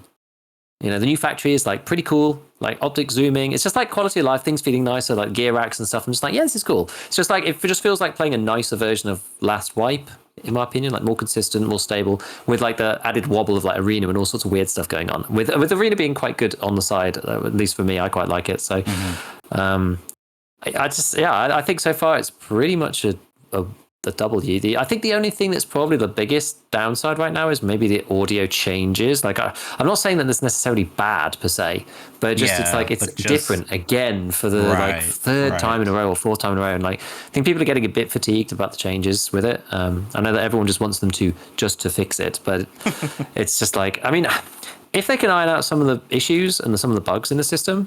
I mean, I did a big audio video recently, and I actually think that I'll say what I said there. I feel like the atmosphere and the ambience of the sound is sounding like really good. Actually, you know, if you're like right in the top floor of off the factory office, and there's somebody like in the basement shooting, it's like proper like underneath, you know, it's like really muffled, but you can hear someone's firing like down in a bunker somewhere. It's like the sound's actually pretty good, and the fact that like the sound seems to come in and out as people go near broken windows and stuff. I'm like, okay, some of the things that they were talking about wanting to do is actually coming to pass, which is neat. But there's just too many clips of like silent grenades, silent people, silent running, silent scavs, silent whatever, right? It's just like there's too much of it. So if they can fix all the bugs, then I think it might be quite good. Like the directional audio in certain areas, like in some areas, like I was in dorms earlier and it actually felt pretty good in there. Like when I was doing random testing in dorms, it felt quite good. I don't know about Shoreline. Like Resort, I just gonna leave to someone else. I don't know about Resort. Resort's just always a mess, it seems. So I'm not sure. I haven't even set foot in there to try and test it or whatever. But I do feel like we're getting there. I do feel like we're getting there with it, which is nice. I do so think it's not necessarily cool. an L, but yeah. Because I did watch your audio video, and I do think it's cool that they are trying to like implement reality of how sounds work, vibrations, you know, and this idea of like, you know, when you like you're running down a hallway and then the windows you're passing by the windows, and like if you're on the outside, it sounds louder, as if, you know, they were next to you. Like I see what they're doing, and it's like it's cool. I just worry a bit that they're over engineering it, because then it makes things very complicated. And I think that I'd be interested if they would be open to some sort of UI that displays sound directionality, because I say that two reasons. One, playing Lost Light, one of the many Tarkov mobile clones that exist, they had a system like that, which kind of like resolved any questionable audio. Like it's, you know, for example, it would sound like they're on the same level as me in like a 5-story building, but because of the visual audio directional UI thing, it's like, oh, I know they're like a floor above me. And then two, it's not as if we only pick up like sound is effectively vibrations. Like I don't know. Someone smarter than me can give me a very proper descriptor here, but I imagine not only our ear but our body in some sense feels like, especially in the low range, I would definitely imagine, you know, responds to this directionality. You know, like it would be hard to simulate that. Like I guess the video game would be probably the best way. Otherwise, like how in real life, how would you simulate, you know, not picking up any vibrations? Like I don't know. It's just that I don't. That's not even possible, really. But anyways, I guess like to interpret that, like, could you have some sort of mechanic UI in game where, under the right circumstances or whatever, you got like some sort of, you know, audio or like visual cue of where the audio is coming from. Like I'm trying to think of a good scenario that like is intuitive and makes sense without like over engineering it a lot. But like, you know, my first initial thought was like the areas in which the sound isn't coming from like darkens a bit, but I don't really like that because it doesn't feel intuitive, you know. Yeah. Does it feel right, I guess? Yeah, I don't know. It's that sounds hard. Sound is just difficult. It is. Especially if you try and do it this way. If you try and do it the EFT way, you know, it's like actually atmospheric coming from the place that it should be, bouncing through doorways, whatever. It's very, very tough. I can't imagine BSG ever putting in some kind of visual. Just can't imagine them doing that. Even though maybe it makes sense in some ways, especially for vertical. I feel like because left and right, like there's a lot more clues for left and right than there are for vertical. Vertical, you're pretty much reliant upon HRTF-ness of stuff. You know, a sound below you is not only being occluded through a floor in that direction, but it's coming upwards through your body and not through the underside of your head.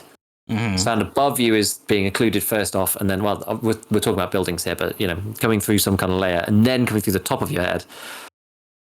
But I would imagine, I mean, I'm actually just speculating here, but I would imagine that the human body is probably more sensitive to sound changes in the horizontal plane than in the vertical plane. I would imagine evolution would say that was probably the case, because, like, how often are you being attacked by, like, pterodactyl from above? Like, there's not very often, right? Whereas, like, being attacked from the horizontal is, like, much more. And there's a reason why we have ears here, right, and not here and here. You can hear the sound difference between something coming from the left and from the right without having HRTF, just simply because of the difference in timing between the two ears, which is miraculous that the brain can do that. But that's part of the thing. Whereas, like, if something's coming directly above you, then it's going into both ears at the same time, so you lose that piece of information for a start. So, like, vertical audio is just hard anyway. I'm sure that humans are more sensitive to horizontal. So yeah, maybe you could do it for something vertically, that would tell you. But I'm not sure. I'm honestly not sure how. Like, I don't think they'd ever do it, but maybe there's some way. I mean, I know there's I don't know how. You just got me thinking about disability and people who are deaf and things, where there's, like, programs that people have with, like, sound locators so they can actually play FPS games. But the problem is those things kind of get conflated with, like, cheat programs at the same time, right? Because, like, that could give you a clear advantage in certain games like EFT if you were using it without without being deaf, basically. So I don't know. It's a tricky one. I just don't think BSG would ever do it. I can't see them doing it, but without something like that, like, I wonder whether vertical will ever be, like, easy or not. I kind of made some comment in my videos about, like, the verticality thing is actually kind of okay, but you need to, like, train people's brains. Like, people will learn, right, in games, even if it doesn't sound like it does in real life, as long as it sounds similar enough. It's like, oh, they're above me because it's, like, this muffled sound, and this muffled sound profile is, like, different to the one floor above sound, which is different to the below me sound. And those things need to be distinct enough. It's like someone's running above you in the open. The sounds sound the same as when they're in front of you, so you have no information. Whereas, like, if somebody's actually above you, you can tell because you, like, learn that that's the case. So we're gonna have to see whether that is learnable in this new system or not. Which is the same reason why when people on day one they go, "How's the audio? Oh, it's dog shit. Oh, BSG, you're a terrible program." And I'm just like, you don't know yet, right? You have to unlearn what we learned already about the old audio, and you have to try to relearn it. And if we still can't tell after listening to it, like, 100 times, then sure, then we complain, right? But we can't complain on day 2 and be like, oh, I don't understand the sound, because we haven't tried, right? We need to try and learn how to do the thing before we can make an accurate conclusion about it. So, yeah, also, that's my summary. Yeah, well, no notes. Well said. Sounds crazy though. Sound is for sure crazy. How much longer we got? We've been on for an hour 38. Oh, we got time. We got time. Anything else on your side that you wanted to go through before I dive into a new topic? I got a couple games I want to talk about. Okay, we'll leave them at the end. This will be short. We'll do 10 minutes on this, and then we'll do the games things, and then we can wrap up. This is actually going to work out perfectly. We actually go within time for once. So I wanted to shout out briefly Tarkov Gunsmith, the website, who is administered and devved by Xerxes. So it's just tarkovgunsmith.com, all one word. Which is where I usually get my ballistic simulator stuff from. That's the one where you can do the multi-layered armor thing. There's a couple of different tabs at the top. Ballistic sim being the one that I usually use. You pick your bullet, you pick your armors, all of that kind of thing. Well, Xerxes just released a new tab here, the ballistic drop calculator, which is a bit further along. And this is kind of like the old Tarkov ballistics website, which I used to use quite a lot. They have ceased developing on their website. And I don't know, like, Xerxes hasn't necessarily, like, taken it over or anything like that, but he's, like, taken it upon himself to go and make something similar, right, within his framework.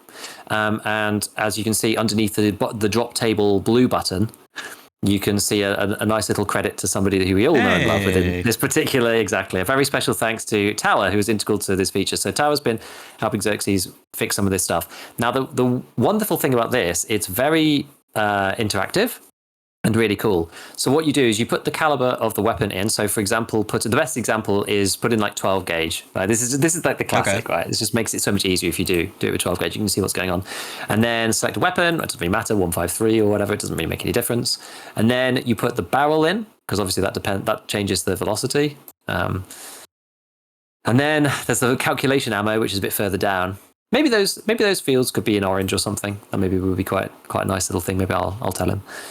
And then what you do, so as we know, everybody, when they're using a weapon in Tarkov, it's zeroed for a particular bullet, right? One bullet. So no matter what bullet you put in there, what cartridge you put in there, it's zeroed for a specific bullet.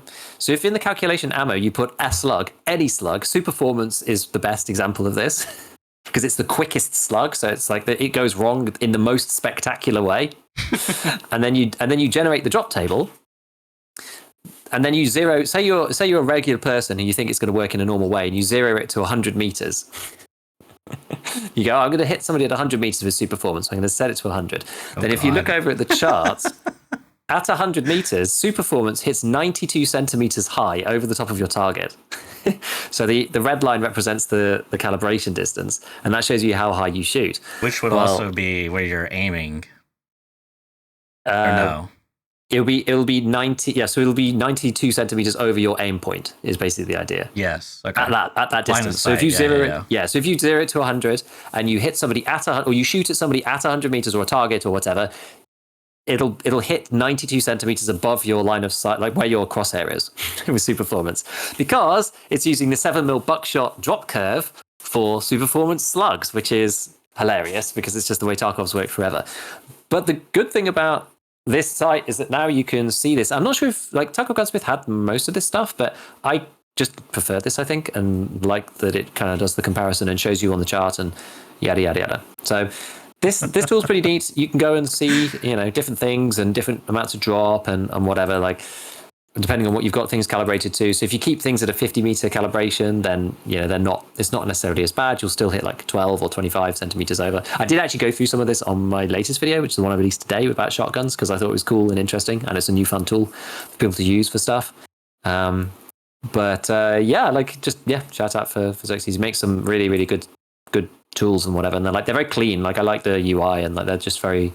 There's obviously a lot of numbers here, but it's very detailed. Once you have tried it a couple of times, you can change so much stuff. You can modify things here and there as you want. In the ballistic simulator, right? You can set the stuff based on the preset properties of the various things. But if you want to, you can just up and down the pen of the bullet. You can up and down just to see what would happen. You can up and down the armor class. You can take a monoclete and make it class 5 and just see what would happen. Which is really neat. So another good tool for people to use to have a look at stuff. And yeah, you can start looking at it for ranging and holdovers for even long range stuff. So if you're using, I haven't looked at this yet, but if you're using 366 in a Gorner stay, in a VPO 205, and there's got only one barrel, and then you start using APM in it, then you can start to see how the drop will differ as you range to different calibrations. So 100 meters, you're actually going to be 3 centimeters under at the calibration point and that kind of stuff. So it just helps you to figure things out without having to go and read and test it. And what I thought was the most interesting part was that I kind of went back and fact checked myself, because I made that shotguns video ages ago, and I was like, oh, copper slugs and FTX seems to be the best based on the random testing. And if you put those in, they do actually kind of work out because they're slightly slower and the curve's flatter or whatever. I was like, oh, this is neat. But now I don't have to spend 3 hours testing shotguns in offline. I can just plug it into the calculator and it just tells you what it should be. It might be worth testing 1 or 2 of these things in RAID just to make sure. These tools often aren't perfect. Hopefully this one is. I mean, I'd love it to be, but usually there's some weird BSGism that makes some things different. We've had conversations about some of the armor damage calcs and whatever, and it's should be identical but isn't for some reason. And that is not always exactly 1 for 1 for whatever reason, but it's good. It's very, very good. Yeah, I like it. We're all about the tools at the minute. Huh. Yeah, I was just having to play with different barrels to see how that affected bullet drop. But I guess in this particular very bizarro case, shotgun plus Superformance plus different barrel leaves doesn't really change all that much. not even a whole Which one was decimal that for? point. M87 with the 32 millimeter versus the 660 millimeter using super Oh, performance. I mean, it's not even worth looking. I was just having to goof around. It probably should check an actual I guess the thing. thing there is that like the barrels do modify the speed, but Right. it's actually like what's important about the buckshot versus super performance difference. Yeah, the speed's going to change the numbers a bit, but really it's about like the ballistic coefficient. That's really the important part about the difference between the two.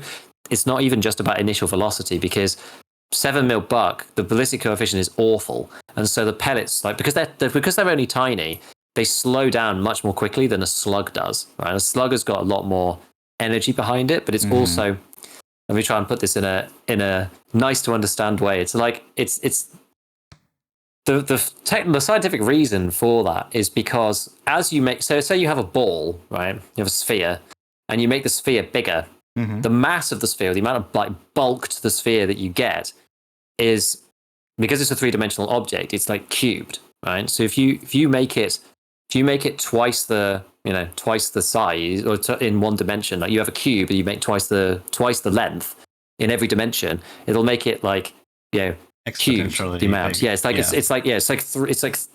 it's to the power of 3. The amount. If you had like a volume of 2 before, it then goes up by a lot more.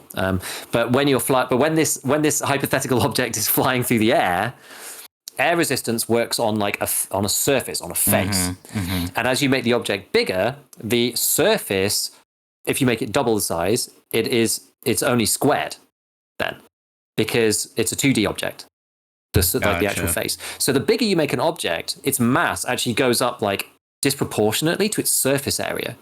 And so the smaller you make it, the more susceptible to air resistance it is. This is partly the reason why, feather falls the way it does, why spiders can fly through the air and whatever, whereas like obviously, an animal like an elephant can never fly. So it's, it's that kind of thing. It's also like another weird thing of like why an elephant has such big legs compared to its like body, and why an ant has such thin legs compared to its body, because when you're acting pressure down, an elephant's mass is much, much, much bigger, whereas the pressure acts on like a pad area. So your leg needs to be able to support, in a 2-dimensional way, the pressure applies like in slices through the leg. It has to be able to hold up the whole elephant's body. But as the body gets bigger, it goes up to the cube power, whereas the legs need to make up for that in a squared fashion. So the legs actually have to get disproportionately bigger compared to the body as you get bigger, and then vice versa as it gets smaller. So an ant and a spider can have very, very thin legs because the body's very, very tiny.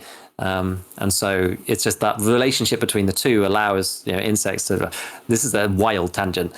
How is this relevant to buckshot and super performance slugs? I think is probably obvious at this point. A buckshot pellet is very, very small. It slows down very, very quickly because it doesn't have much mass behind it. But a slug is much larger, but its surface area doesn't go up as much as its mass does. The mass goes up quicker than the surface area does, so it flies more readily through the air. So a buckshot, to hit 100 meters, you have to really point it up in the air and I mean, it might not even reach 100 meters, to be honest. Like that's when you'd have the zeroing calculation just doesn't even make any sense. Right? If you try to zero 7 mil buck for a kilometer, that's never going to work. It's just going to be like it's going to be an error, right? You can't calculate for that because it won't reach it. Whereas, super performance slug shouldn't. It's going to travel through the air much more easily. So if you point it in the same direction as you would with 7 mil buck, it's just going to fly up into the air. So the barrel length, it matters somewhat, but in this particular case, the ballistic coefficient is what makes the difference, which is basically the measurement of how well it flies, which is to do with its mass and its surface area, and the cube relationship versus the square relationship. So there you go. You've all learned some science today. Yeah, shout out Veritasium, the YouTube channel. I watched a video not too long ago about robots, and one of them was featuring this robot that is like, it's a robot not in the traditional sense that commonly is referred to, but this one is used for, I think the purpose was like for Mars. Like the idea was, so it's a little machine that's made of like 4 thin like very thin pieces of like metal that like bend. And it's actually kind of like the idea, as a child, there's like these little rubber, half cut out circles, domes that you like pop in and like Oh yeah. you invert and then sit on the ground, they pop up. This is like the same concept, and it was just like four metal rods that like made a little spherical shape when it like because it wound itself up and then it would release and like just propel into the air. And they was Okay. like they was really cool because they were talking because I guess this applies to like rockets. It's like as you increase like mass, then you gotta like have more fuel or like more propellants, and there's like this weird relationship with it. It's like yeah, I don't know. All that stuff's really cool. Like it was very cool to hear you. I wish I could like easily watch more of the stuff because it is very like intriguing and like how this stuff works.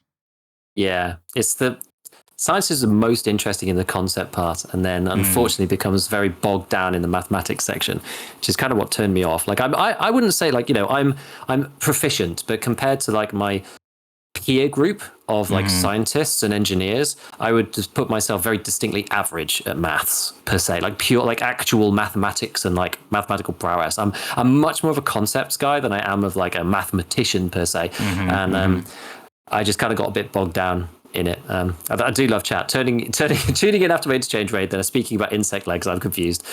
Yeah, we've gone off on a wild one.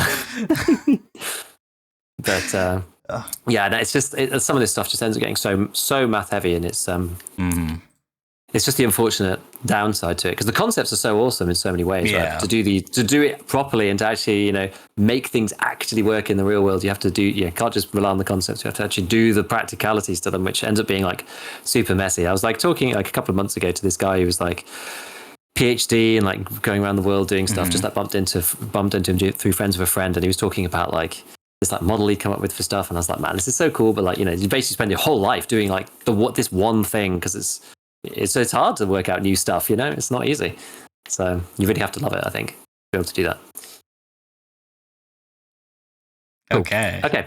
So other games. What else? What have you been playing? What have you been playing, Church? Oh man, there's this one game that I adore. I'm debating if I just want to like launch it on. I might just launch it, but I will for now share my screen. I think it should fit. So it is called Stalker X. And have you heard of this game? I've heard of Starcraft, not X, but I've heard of Space Starcraft. It's like Stalker, Tarkov, but like with Minecraft graphics. But they did a graphics overhaul or something recently. Yeah. So like originally this started as a Minecraft mod. Why can't I play the video? There we go. And it's so yeah, and apparently they did a big graphics overhaul. Like a friend of mine was just like one day, like a week later when this came out, he was like, "Hey, you want to play this game? A lot of seen people playing it. It looks cool." I was like, "Yeah, sure, why not?" And I was like, "Okay, this is my initial impression." I was like, "Okay, this is some goofy Tarkov, Minecraft looking thing," but oh my god, it's got so much character to it, and like graphically, it is. Oh, it's just like it's interesting because it uses a mix of like voxel and then actual like 3D objects. So like when I say voxel, I mean like these kind of like cube base square looking structures that you would see in Minecraft. But then there's like actual like like a toilet that's like a 3D model that's placed in there, and like graphically it looks really good too. But it's literally like the Stalker story beats in it. Like I don't know the technicalities behind it because I'm gonna be honest, I've skipped through parts of it. So it is a survival game. Classic gamer. Yeah, I mean, it's a classic case of I got a late start and I want to catch up, but it's actually really cool because you're kind of like it's a story-based game, but it's multiplayer environment, and you have two different factions. You have the stalkers and you have the bandits. And when you start the game, you get to choose between the two, and depending on where you choose, depends on like which side of the map you spawn on, and you have like quests, and it's just like you interact with the faction. Like it's so like it's got so much character to it, and it's free to play. There's like a live service component to it as well, but just everything about it, I was just like, man, I just love this game. Like it's got so much ideas, and it's like, yeah, it's like simplified. You got like weapons and like a modding tree and like an upgrade tree, and there's like crafting, and there's a lot of stuff there. But I just think it's something very special. It's also the engine is proprietary to this development group, Right. EXBO. Um, and yeah, I mean the footage here you're seeing for the video watchers is definitely rendered, post, but like this stuff here, I'm fairly certain is largely. It's kind of hard to say for sure. Maybe I'll boot it up real quick, but I just I don't know. Like it's interesting because you have to level up like factions, like traders, to get Mhm. access to better unlocks, and to do that, you gotta like go around the world and do these live events, or you may have like a quest specifically.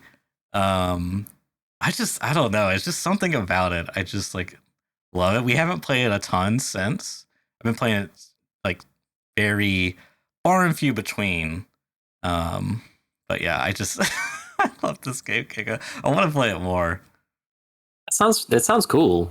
It actually sounds cool. Maybe when there's a lull, after the wipe, whatever, like maybe get into a little bit or something. Who knows? Yeah, I don't know if it could ever be like you know a replacer game, but um, as something like a fun one off to try that's like in that survival genre, Yeah. I think it's Like, does kind it of have? a. I guess you don't really know if it has staying power or not, right? You haven't got far enough into it to really know. I think you could, in theory, if you really wanted to. Um, Let me just lower the resolution here if I can. Oh, it's like I probably should have done this prior. I didn't really think I was gonna do it. Apply changes. Render scale. Will this actually shrink it? No. Or will it? Maybe I can hit apply. No. Oh, that's shadow Oh no, resolution. it should be near the top, no? They're usually near Um, the top somewhere, or in a different settings menu. It's weird if you can't change the res. that would be weird. I would think it'd be in graphics. Render scale. Move you. Allows scaling. See, that's the render. Anyways, Yeah, I it don't doesn't know. really matter, but I just think it's like I think it's Does it run hilarious. well? Oh yeah, for sure. I it's just funny because you have like these Minecraft looking characters and the textures, like look at these textures on this character's jacket. Like it looks Yeah, they're pretty good. so detailed, and then you look at the face and it's just like they took a picture of someone and just like pasted it on like a square object. It's so funny. I love it so much. It kind of reminds me. Yeah, I guess it's because it's Minecraft. It kind of reminds me of like Legos or whatever with the people, because they're a bit more people like Blocky. than usually in Minecraft. It's like a half and half hybrid. Oh yeah. But it's really interesting because like this is like I guess it's kind of voxely. That's like voxel, but like this barrel is just like that's just a straight up model. So it's like they went with like a Yeah, and they've got some hybrid. heat haze and stuff. So I like it. It's cool. Yeah, it's definitely worth, in my opinion, where if you want to mess around with a group of friends, you might have some fun. And it's free. Might have Maybe some maybe fun. maybe we play this weekend. Like we were still looking for games to play as a group. After I put the shout out last time from the previous LAN, I kind of settled on two. I think Ida came through and a few other people as well, but Ida mainly with the finals and Splitgate, which both you can make private lobbies and you can have like 10 Oh, people neat. in I them. thought So about we're going to play some like 5v5 like finals and whatever. None of us have played Splitgate, and I think maybe one of us has played the finals, but I don't think any of us have played Splitgate. So it'll be kind of fun. Yeah, so I guess the other one that I saw you have played previously, now I only played like an hour maybe, Mm. um, but was Deadlock, which is Ah, Valve's third person shooter MOBA game, yes. which I know you and I probably have an interest in for it just being purely MOBA related, but And being Valve, so it's like it's Dota. true. It's just the kind of within the same. It's different, right? But it's within the same universe of creation, as opposed to being like, "Ew, League, boo, hiss." Hmm. Yeah, how much you played then? A little bit. You got in Like somehow. like an hour. I mean, I just it's I don't know, it's different. I mean, I won't Mm. I won't talk too much about it just because it's so like kind of outside of anything Tarkov. Like it's not even survival, but I don't know if I really like at first I was like, oh, this is interesting because they're like sticking really heavy to the MOBA elements. Because I've played plenty of like games that have this kind of idea that Yeah. kind of lean more into like the battling or the shooting aspect or whatever. But this one like really relies a lot about like lane pushing, lane mechanics, buying stuff from the shop. Like it's really heavy on that stuff. Of course, you got your abilities and stuff. I just don't know. It seems like they got something, but I'm not sure if it's gonna be the next thing. Yeah, it's hard to tell. I actually didn't realize that it had suddenly become like open kind of thing. Well, I Like I'm think not it's sure like when that invite happened. related because I got Yeah, but at one invited point, from a like, friend. Yeah, go ahead. yeah, but at one point, like, no, people weren't allowed to talk about it as one stage. But that was Yeah, like earlier, I think. Because remember, there was like a bunch of guys from where was it? There was some newspaper that they got like all banned from Steam or something. I don't Can't remember know. what happened. Oh yeah, That's funny. but now it's like kind of like out in the public. But yeah, it's like invites only this thing. But apparently they had like 100,000 concurrent players or something like that, despite being invite only, which is kind of insane. Yeah, I mean, I've played it a bit. Like as you say, it really is very heavy on the MOBA side. It's about managing the creep waves, getting last hits, denying, and pushing towers and taking objectives in that particular fashion. And it's a little bit like if if Overwatch was a MOBA kind of thing. That's kind of how it feels. And it was okay. I actually played it quite early at the beginning. And that was really, really fun. And then I played it like 3 weeks later, and it was like not very fun anymore because like people were really good already. I was like, oh my god, like I haven't been maining this game for 3 weeks, and so now I'm trash, But I don't know. It's interesting. We'll have to see whether it's good or not, as you say, when it comes out. But at least it seems entertaining for sure. I don't know whether it's going to necessarily have the staying power that Dota does, but it being an FPS makes it a little bit of a hybrid, right? Like if you're, I just wonder about that because like how many FPS players like MOBAs? I'm not really sure, and how many MOBA players like playing FPS, and I don't really know. So they may end up getting like just caught between the two genres, and neither people from each side actually wanting to play it in the end. I don't really know, or maybe they're going to capture both, and people will like it. So that's the thing. It's hard to know right now whether they're like going to double up or just like hit or fail. So it's tricky, but it seemed fun. It seemed engaging. Seems like it has the stuff there that a game like Dota does have, which allows you to just play it again and again. It's got the team play thing and the abilities, whatever, which is the most important part. It's just kind of in a different format, something a bit new and different. So yeah, it's probably for us. It's probably like very similar actually in many ways. Like none of us are pro at Dota. We're not going to be pro at this either. So it's just something different to play. Yeah. It's just an interesting thing. I don't know. I might try it again. I don't even think. Yeah, I think I just played a bot match because the servers were down or something. I can't remember, but maybe I'll play a few online and see. But anyways, it's just interesting that this is the way Valve is going, especially because they're always like so secretive, like they just do whatever they want to do, type of stuff, and this is what they're cooking up. They just haven't made any games for ages, Yeah. So, and this is the thing. I can't imagine this. If I was going to say, like, are we going to play this as opposed to Dota 2? That's really hard. Like, could it replace Dota 2 for us? Like, I'm not sure.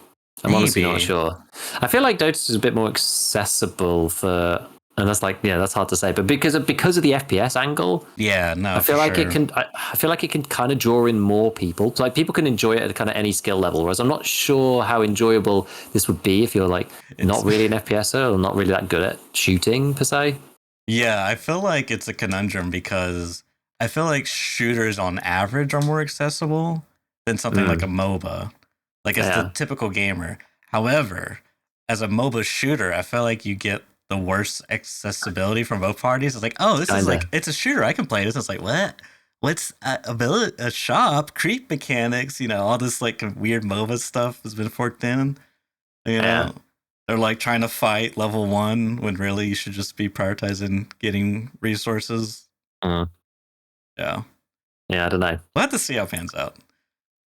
Let's see. The last one. Okay, this one I really like. Okay, so this was pitched to me, and I gotta be honest, when I first heard the pitch, I cringe big time. Okay. The pitch was it's a MOBA and a battle royale and a shooter. And I was like, okay, shut the frick up right now. You gotta be hecking kidding me. But I played it, and I gotta say, it is really good, like surprisingly good. So this game is called Super Vive. It is currently in closed beta. The development studio is doing closed testing like once a month on like the weekends, which is really cool because then you get to see like I really like this dev studio, like probably one of my favorite dev studios. They're like just really passionate devs about their like goofy little project they got going on, and they just like I don't know, they're so just like not like they're practically indie, but they do have like I think Tencent is publishing for them or owns as some stake, whatever. Tencent's involved in some manner, but the good news is that they have funding, right? And the gameplay, so it's top down, like as if you would be playing League or Dota or anything like that. But it's a shooter, and you have like your primary ability, which is your left button, which is typically like shoot gun. Your right, your next ability, your second ability, which is your right mouse button. Then you got your movement ability, which is shift, and then you get your two following abilities, which is like E and R. So there is no reloading, but the really interesting part for me is how it like combines a lot of different ideas, like not just the MOBA, not just like the battle royale. So it's like I think there's like duos and there's 4v4, but you know, functions very similar to like a battle royale. Yeah. Where, you know, you drop a ship flies over the map, you drop in, whatever. But you level up as you progress, so you level up your abilities. You know, you gotta like skill what's your first ability you're gonna take. And then there's items on the map. There's like farming creeps, and there's like, you know, jungle, like there's not really creep waves, but there's like creeps spawn at intervals, and there's a very interesting movement mechanic related to the map, because the map is like sectioned off in floating plains of islands, and you have like this hover glider that's innate to every character, and you just sort of like has a fuel meter. However, if you're hovering over the abyss and you take damage, you basically get what's called spiked, and you just get sent straight down into the ether and die instantly. So it's like this super high risk thing, like when you move, because there's vision as well, and you can like hide in bushes, and oh man, there's like just so much to this game, and I really like the character designs too are just like, oh, especially the female character designs, so on point, so like, oh yeah, just like really really love those designs. God, I don't even know what else to say more about it. It's just like it's interesting having the battle royale and the MOBA thing like kind of together, but obviously it's a battle royale first and foremost, but then it's got the level up through the, which is sort of the same as usual, I suppose. It does look very very chaotic at times. Yes, very chaotic. Just it's just like, because it's I don't even know why it is so fun, because we've played it and like we've like gotten deleted on the first, you know, like within dropping or something, like, but it just like has like that right challenge aspect, like when you get down to the end of it, because it does close the zones, but because of the vision and you know how you play around that, because that's the other interesting thing is sound is actually really big. Like you can hear people before you can see them. Oh, right. However, there's a stealth mechanic where you can like crouch walk and you're quiet, but your vision cone gets massively reduced to like a really tight angle and slightly longer. So there's like a big trade-off there. Like, I see. That's quite cool. That's, you know, I like pros and cons. I like that kind of thing. Yes. Is it how fast is it? Is it like quick to resolve, like to finish? Like how fast is the circle? Because I think that was always the issue in the end with PUBG, which is great, but it's the battle royale that I have the most experience with. But it's just the games ended up just taking too long for me, honestly. Like if this is a bit quicker, then that maybe is better for me, even though it's like probably less intense in some ways. Like if this is 45 minutes for a full match, I'm not sure if I'm gonna play. That's I definitely wouldn't say that. I would say maybe like 20 to 30, but I'm not 100% sure. Okay. If it's under 30, that's fine, I think. Yeah. But yeah. Oh, interesting. What was it called again? Super Vive. Vive. They're doing how many is a party? Is it 3 in a team? I think it's 4. Okay. And they're actually doing a test today, but it's a limited test for 2 hours, and they're just testing like a particular new change to the items, I guess, because they like reworked items, like how they function. Like right. They used to use like this level up system, whereas you accumulated more of the same item, it got like stronger, and it's something there. But now I don't know, they've done something new, and then the next weekend they're doing a test, and you can sign up, I think, like through Discord or just go to Steam Page. I'm sure it's got links. Same's true for that previous title that I mentioned, which just slipped my mind. But I really like this game a lot. Like we are, after the beta end a month ago, like someone posted a meme in the Discord chat that was like one of the characters like scratching their neck, and he was like, "Y'all got any more of them closed beta tests?" God, we really were like, this is our favorite game so far that we've played. Is like beta related. I guess that's the issue with it, is that because it's quite early, you can't play it whenever. You just have to only play it on the test. It's like very limited right now. Yeah. So if you want to play it like on a more open basis, you kind of have to wait. Yeah. Yeah, interesting. For sure. Interesting. I'll be all over this thing whenever it releases, because it's just like I said, when my friends pitched it to me, I was like, oh hell no. Battle Royale MOBA, this sounds like a disaster, but it is a lot of fun. Cool. Good stuff. Yep. So I think that's most of the stuff, if not everything. At least that's all the games I got for today. I mean, next week I have something different. I don't know. We'll see. Yeah, I don't know. We'll have to see. We'll see how the white progresses. Be probably, I don't know, early 30s levels, maybe mid 30s next time we meet. Mechanic 3, everything running underway. Will be on the way to max traders.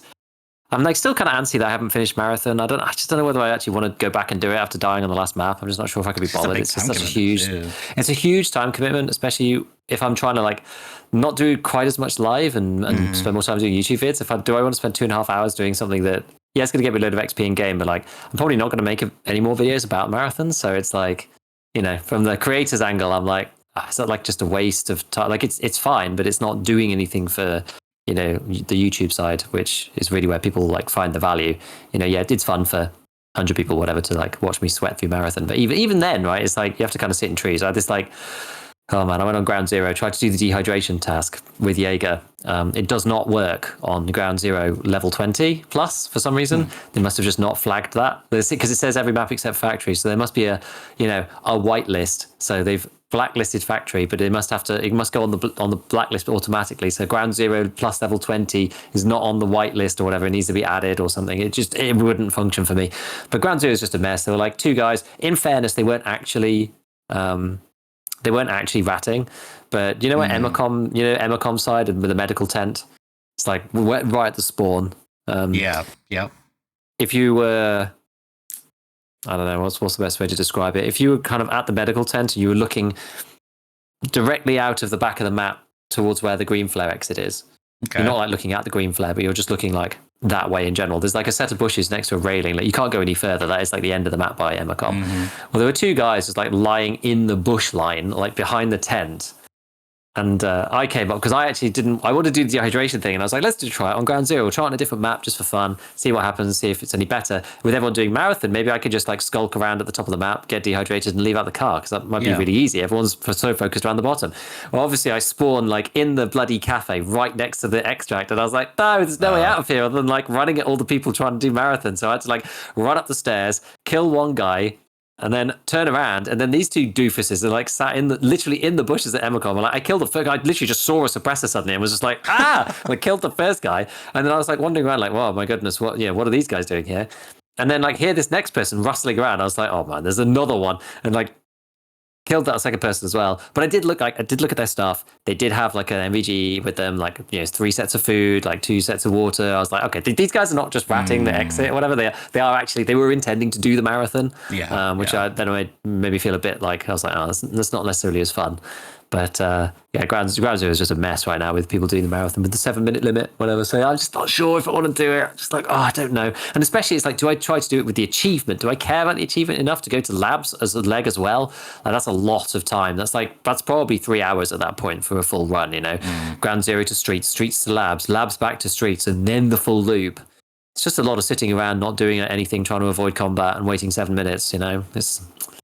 I'm not sure. I'm not sure if I'm going to do it. I don't know, but otherwise, it's it's good. It's been fun. We'll have to see what happens with the rest of the wipe. You got the experience so at least. It may not have reached the milestone, but you've walked the path. I'm like exactly. I'm not really a big completionist about this kind of thing anyway. Like, I didn't get the Malice Anita, fires achievement, but I went and I did it, and I tried to do it as a solo, but like it wouldn't let me light all the fires. They were too far away, and I didn't have enough tracer ammo to get them all to light at the same time to get the achievement.